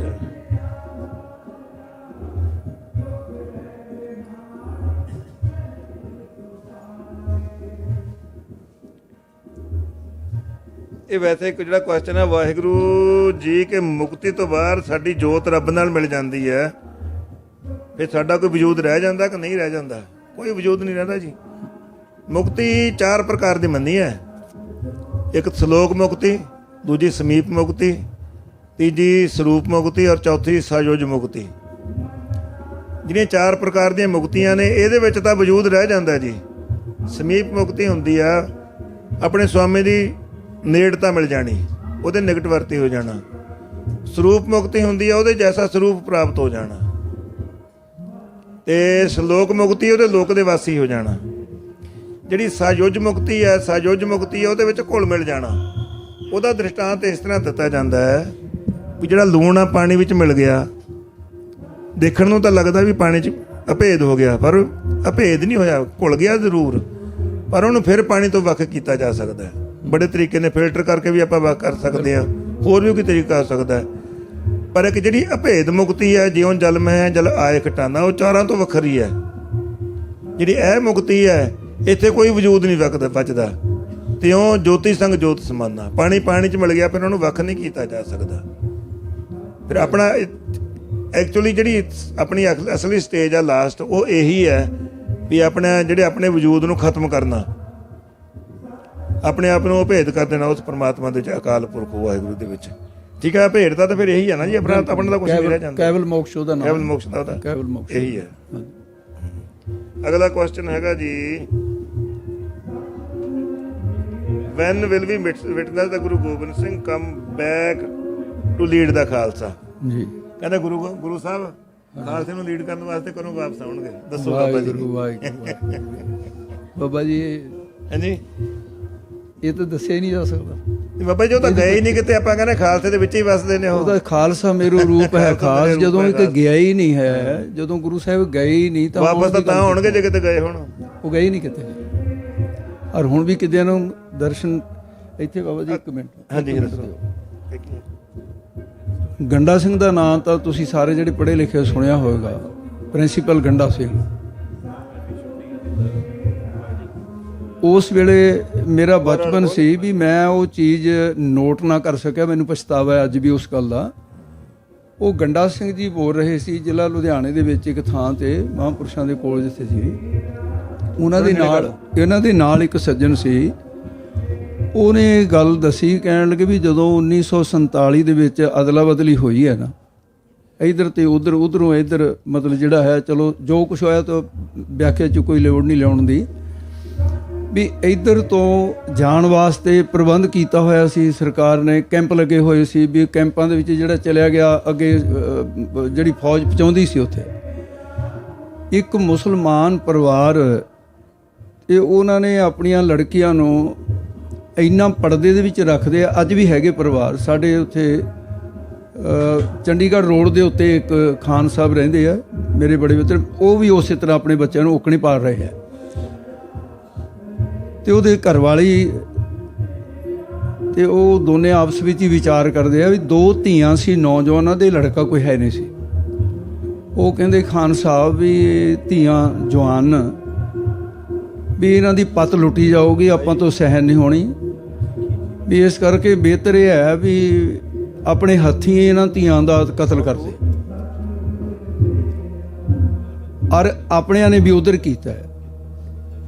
ਇੱਕ ਨੌਜਵਾਨ ਧਾਹਾਂ ਮਾਰ ਕੇ ਰੋਂਦਾ, ਮੈਂ ਆਪਣੇ ਕੰਨਾਂ ਨਾਲ ਸੁਣਿਆ, ਸ਼ਾਇਦ ਤੁਸੀਂ ਨਹੀਂ ਦੇਖਿਆ ਹੋਵੇਗਾ, ਟੀਵੀ ਤੇ ਆਏ ਸੀ। ਉਹ ਕਹਿੰਦਾ ਜੀ ਮੇਰੀਆਂ ਭੈਣਾਂ ਸਹਿਮਤ ਹੋ ਗਈਆਂ, ਮੇਰੇ ਬਾਪੂ ਨੇ ਕਹਿੰਦਾ ਕਿਰਪਾਨ ਲੈ ਕੇ ਜਦੋਂ ਭੈਣ ਦੇ ਸਿਰ ਤੇ ਮਾਰਨ ਲੱਗਿਆ ਉਹਦੀ ਗੁੱਤ ਆ ਗਈ, ਕਹਿੰਦੇ ਧੌਣ ਵੱਢ ਨਾ ਹੋਈ।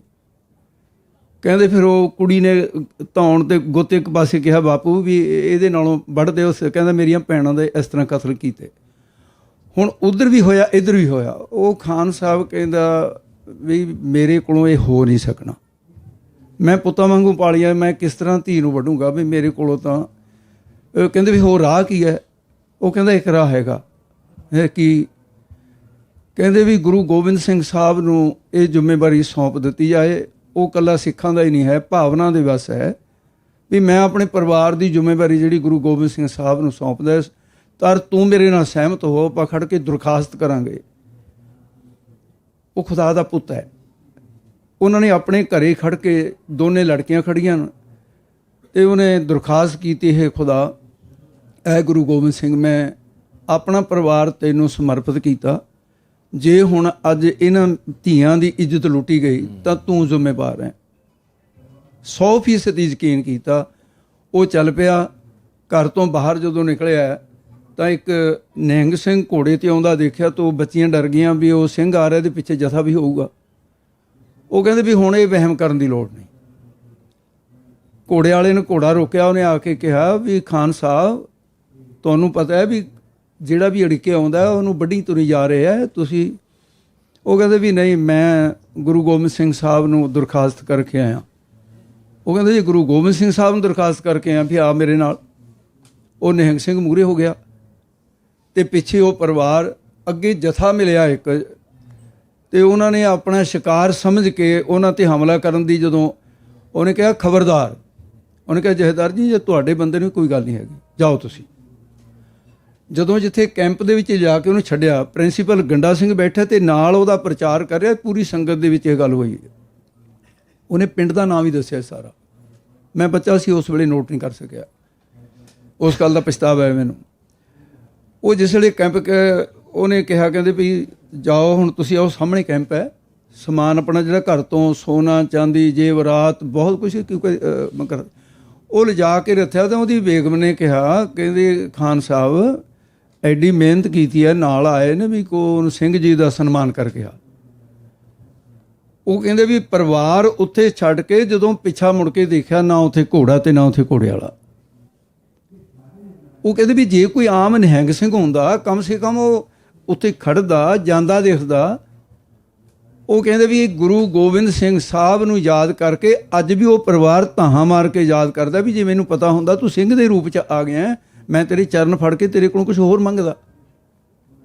ਤੇ ਸਤਿਗੁਰ ਮੇਰਾ ਸਦਾ ਸਦਾ ਨਾ ਆਵੇ ਨਾ ਜਾਏ, ਉਹ ਅਵਿਨਾਸੀ ਪੁਰਖ ਹੈ, ਸਭ ਮੇਰੇ ਆਸਮਾਏ। ਹਾਂਜੀ ਬਾਬਾ ਜੀ, ਕਿਸੇ ਦਾ ਕੁਐਸਚਨ ਹੈ ਜੀ ਵੀ ਮੇਰਾ ਜੀਵਨ ਬਰਬਾਦ ਹੋ ਗਿਆ, ਮੈਂ ਮੁੜ ਕੇ ਆਪਣੀ ਲੀਹ ਤੇ ਕਿਵੇਂ ਲਿਆ ਸਕਦਾ ਇਹਨੂੰ? ਦੇਖੋ ਜੀ, 50% ਤਾਂ ਉਹ ਲੀਹ ਤੇ ਆ ਗਿਆ ਜਿਹਨੇ ਨਿਸ਼ਚਾ ਕਰ ਲਿਆ ਵੀ ਮੇਰਾ ਜੀਵਨ ਬਰਬਾਦ ਹੋਇਆ। 50% ਤਾਂ ਜਿਹਨੇ ਗੱਲ ਨੂੰ ਰੀਅਲਾਈਜ਼ ਕਰ ਲਿਆ, ਜਿਹਨੂੰ ਪਤਾ ਲੱਗ ਗਿਆ, 50% ਤਾਂ ਸਿੱਧੇ ਰਸਤੇ ਤੇ ਹੈ। ਬਾਕੀ ਰਹੀ 50% ਉਹਨੇ ਇਹ ਵੀ ਔਗਣ ਕੋ ਨਾ ਚਿਤਾਰੇ, ਪਰਮੇਸ਼ਰ ਕਿਸੇ ਦੇ ਔਗਣ ਨਹੀਂ ਚਿਤਾਰਦਾ। ਜਦੋਂ ਵੀ ਉਹਦੀ ਸ਼ਰਨ ਵਿੱਚ ਕੋਈ ਆ ਜਾਂਦਾ ਹੈ, ਨਾ ਉਹਨੇ ਗਨਕਾ ਦੇਖੀ, ਨਾ ਉਹਨੇ ਅਜਾਮਲ ਦੇਖਿਆ, ਨਾ ਉਹਨੇ ਸਾਧਨਾ ਦੇਖਿਆ, ਨਾ ਉਹਨਾਂ ਦੇ ਪਾਪ ਗਿਣੇ। ਉਹਨੇ ਇੱਕੋ ਹੀ ਦੇਖਿਆ, ਮੇਰੀ ਸ਼ਰਨ ਵਿੱਚ ਆ ਗਿਆ, ਜੋ ਸ਼ਰਨ ਆਵੇ ਤਿਸ ਕੰਠ ਲਾਵੇ, ਇਹ ਬਿਰਧ ਸੁਆਮੀ ਸੰਦਾ। ਤਾਂ ਸਿੱਧੀ ਪੁੱਤਰੀ ਜੀ ਗੱਲ। 4 ਪਦਾਰਥ ਬਾਬਾ ਜੀ ਕਿਵੇਂ ਮਿਲਦੇ ਨੇ? ਸਾਧੂਆਂ ਦੀ ਸੇਵਾ। ਧਰਮ ਅਰਥ ਅਰ ਕਾਮ ਮੋਖ ਦੇਤੇ ਨਹੀਂ ਬਾਹਰ। ਪਰਮਾਤਮਾ ਇਹ 4 ਹੀ ਪਦਾਰਥ ਦੇਣ ਵਾਲਾ, ਉਹਦੇ ਕੋਲ ਮੰਗਾਂਗੇ ਮਿਲ ਜਾਣਗੇ ਜੀ। 4 ਪਦਾਰਥਾਂ ਦਾ ਗੁਰੂ ਦਾਤਾ ਹੈ ਤੇ 4 ਪਦਾਰਥਾਂ ਦਾ ਗੁਰੂ ਦੇ ਵਿੱਚ ਅਭੇਦ ਹੋਇਆ। ਸਿੱਖ ਜਿਹੜਾ ਹੈ ਗੁਰੂ ਕਾ ਉਹ ਵੀ ਦਾਤਾ ਹੈ। ਇਸ ਲਈ ਬਾਬਾ ਜੀ ਆਪਾਂ ਗੁਰੂ ਦੇ ਰੱਖੀਏ। ਨਹੀਂ ਬਾਬਾ ਜੀ, ਐ ਨਹੀਂ, ਆਪਾਂ ਇਹ ਨਹੀਂ ਡਰ ਕੇ ਚੱਲਣਾ ਕੰਮ। ਸਾਧੂਆਂ ਦੇ ਕੋਲ ਵੀ ਨਹੀਂ ਇਹ ਨਹੀਂ ਜੀ, ਮੈਂ ਨਹੀਂ ਸਹਿਮਤ ਇਸ ਗੱਲ ਤੇ। 4 ਪਦਾਰਥ ਜੇ ਕੋ ਮੰਗਾ ਸਾਧ ਜਾਣਾ ਕਿਸੇ ਵਾ ਲੱਗਾ ਤੇ ਪਰ ਸਾਧੂ ਕਿਹਾ, ਉਹਦੀ ਸਾਧੂ ਦੀ ਡੈਫੀਨੇਸ਼ਨ ਵੀ ਤਾਂ ਦੱਸੀ ਹੈ। ਸਾਧੂ ਇਹ ਸਾਧ ਹੋਇਆ ਮਨ ਸਾਧ ਕੇ, ਤੇ ਸਤਿਗੁਰ ਕੇ ਬਸ 4 ਪਦਾਰਥ, 3 ਸਮਾਏ ਏਕ ਕਰਤਾਰਥ। ਸਤਿਗੁਰਾਂ ਦੇ ਕੋਲ ਵੀ 4 ਪਦਾਰਥ ਤੇ ਸਤਿਗੁਰਾਂ ਦੇ ਸਰੂਪ 'ਚ ਅਭੇਦ ਹੋਇਆ ਜਿਹੜਾ, ਤੇ ਉਹਦੇ ਕੋਲ ਵੀ 4 ਪਦਾਰਥ। ਗੁਰੂ ਨੇ ਉਹਨੂੰ ਸਮਰੱਥਾ ਦੇ ਦਿੱਤੀ। ਇਸ ਕਰਕੇ ਕਿਸੇ ਨੇ ਕੁਐਸਚਨ ਹੈ ਵੀ ਸੰਤ ਮਹਾਰਾਜ ਦੇ ਜੀਵਨ ਨਾਲ ਕੋਈ ਸੰਬੰਧਿਤ ਹੈ ਜੀ ਘਟਨਾ, ਵੀ ਕੋਈ ਬੰਦਾ ਜਿਹੜਾ ਨਸ਼ੇ ਦਾ ਸੇਵਨ ਕਰਨ ਵਾਲਾ ਹੋਵੇ, ਉਹਦੇ ਜੀਵਨ 'ਚ ਹੁਣ ਤੁਸੀਂ ਸੁਣਾ ਦਿਓ, ਤੁਹਾਡੇ ਯਾਦ ਹੈ, ਮੈਂ ਤੁਹਾਡੇ ਕੋਲੋਂ ਸੁਣੀ ਸੀ ਇੱਕ ਵਾਰ ਬਾਬਾ ਜੀ। ਜਦ ਮੈਂ ਯਾਦ ਕਰਾ ਦਿੰਦਾ ਵੀ ਅੱਜੇ ਮੈਨੂੰ ਇੱਕ ਸੱਜਣ ਮਿਲਿਆ ਸੀ, ਹਾਂ, ਤੇ ਸ਼ਾਮ 84 ਦੇ ਨੇੜੇ ਇੱਕ ਪਿੰਡ ਆ ਸਾਰੋਵਾਲ, ਹੁਸ਼ਿਆਰਪੁਰ ਦੇ ਡਿਸਟ੍ਰਿਕਟ ਦੇ ਜਿਹੜੇ ਆ। ਹੈਗਾ ਉੱਥੇ। ਉਹ ਸਰਦਾਰ ਅਵਤਾਰ ਸਿੰਘ ਉਹਨਾਂ ਦਾ ਨਾਂ ਸੀ। ਉਹ ਸਰਦਾਰ ਮਨੀ ਸਿੰਘ, ਉੱਥੇ ਪਹਿਲਾਂ ਇੱਕ ਪਰਿਵਾਰ ਆਉਂਦਾ ਸੀ ਉੱਥੇ ਰਾੜਾ ਸਾਹਿਬ, ਉਹਨਾਂ ਦੇ ਨਾਲ ਉਹ ਦਰਸ਼ਨਾਂ ਵਾਸਤੇ ਆਏ ਉੱਥੇ। ਤੇ ਉਹਨਾਂ ਨੂੰ ਵੀ ਇਹੀ ਪ੍ਰੋਬਲਮ ਸੀ ਜੀ। ਉਹਨਾਂ ਨੇ ਪਰਿਵਾਰ ਨੇ ਸਾਰਿਆਂ ਨੇ ਬੇਨਤੀ ਕੀਤੀ ਜੀ, ਇਹ ਇੱਕ ਤਾਂ ਸਿਹਤ ਦਾ ਵੀ ਨੁਕਸਾਨ ਹੈ, ਕਿੰਨਾ ਇਹਨਾਂ ਨੇ ਕਰਾ ਲਿਆ ਆਪਣਾ, ਬਾਕੀ ਘਰ ਦੇ ਵਿੱਚ ਜਿਹੜਾ ਬੰਦਾ ਸ਼ਰਾਬ ਪੀਂਦਾ ਉਹਦੀ ਸਮਾਜ ਦੇ ਵਿੱਚ ਬਿਲਕੁਲ, ਬਿਲਕੁਲ। ਕਿੰਨੀ ਕੁ ਇੱਜ਼ਤ ਹੁੰਦੀ ਆ, ਤੁਸੀਂ ਵੀ ਚੰਗੀ ਤਰ੍ਹਾਂ ਜਾਣਦੇ ਹੀ ਹੋ।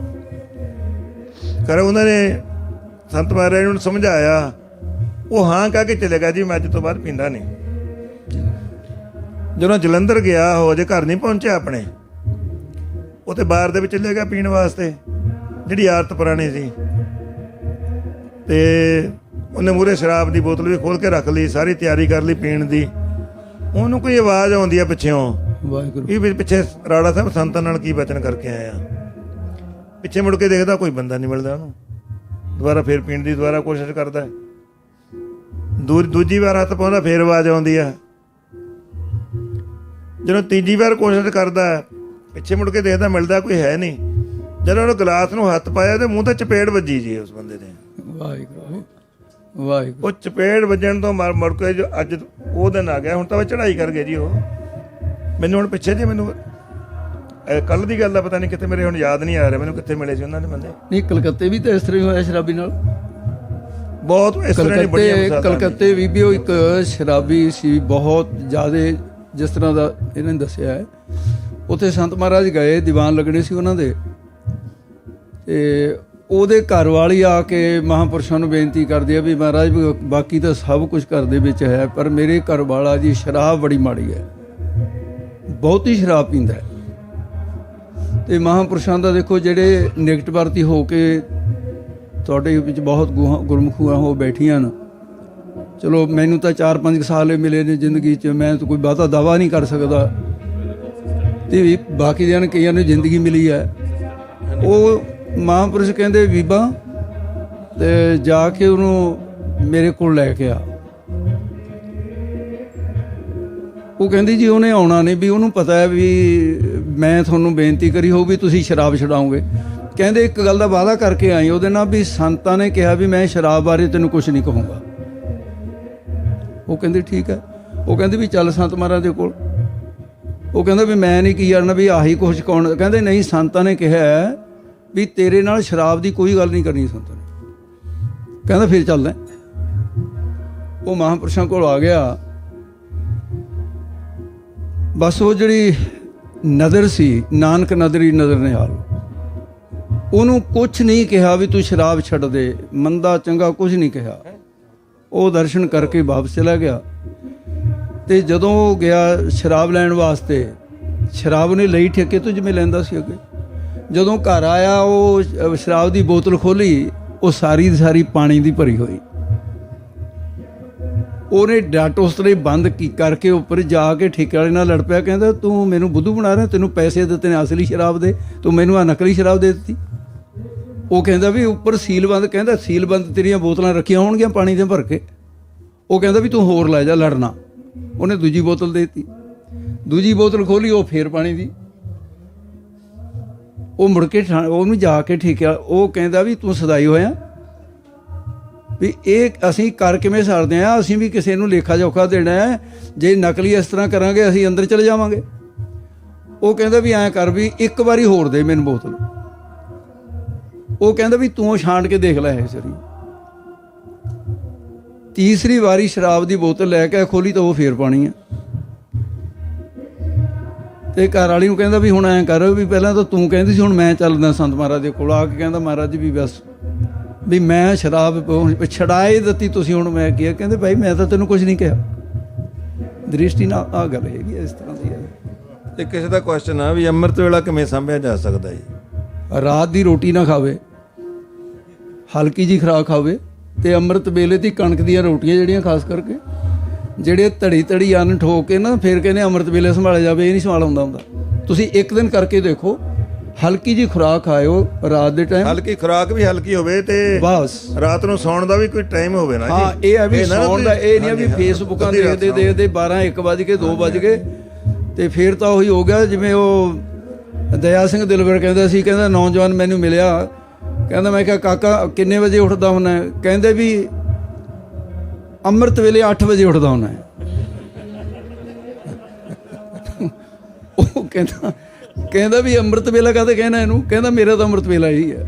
ਫਿਰ ਤਾਂ ਦੇਖੋ ਜੇ ਇਹ ਕਰਨਾ ਫਿਰ ਤਾਂ ਇਹ ਹੋਊਗਾ, ਪਰ ਸਿਹਤ ਤੋਂ ਬੜੀ ਕੋਈ ਗੱਲ ਨਹੀਂ। ਸਾਡੇ ਆ ਬੇਟੀ ਬੈਠੀ ਹੈ, ਮੈਂ ਇਹਨਾਂ ਨੂੰ ਵੀ ਟਾਈਮ ਦੇਵਾਂਗਾ ਥੋੜ੍ਹਾ ਜਿਹਾ, ਤੁਹਾਨੂੰ ਬੀਬੀਆਂ ਨੂੰ ਇਹ ਕੁਛ ਇਹ ਜਿਹੜੇ ਇਹਦੇ ਕੋਲ ਤਜਰਬੇ ਨੇ ਸਿਹਤ ਪ੍ਰਤੀ, ਉਹਨੂੰ ਬੇਟੀ ਨੂੰ ਕਹਾਂਗੇ ਭਾਈ ਸ਼ੇਰ ਸਿੰਘ ਜੀ ਵੀ ਚਾਹੇ 5-7 ਮਿੰਟ ਬੋਲਣ ਬੇਟੀ, ਤੇ ਉਹ ਆਪਣੇ ਤਿਆਰ ਰੱਖਿਓ, ਕਹਿ ਦਿਓ ਉਹਨਾਂ ਨੂੰ ਵੀ ਤੁਸੀਂ ਬੋਲਣਾ। ਹਾਂਜੀ ਬਾਬਾ ਜੀ, ਲੰਗਰ ਦੀ ਸਹੀ ਮਰਿਆਦਾ ਕੀ ਹੈ?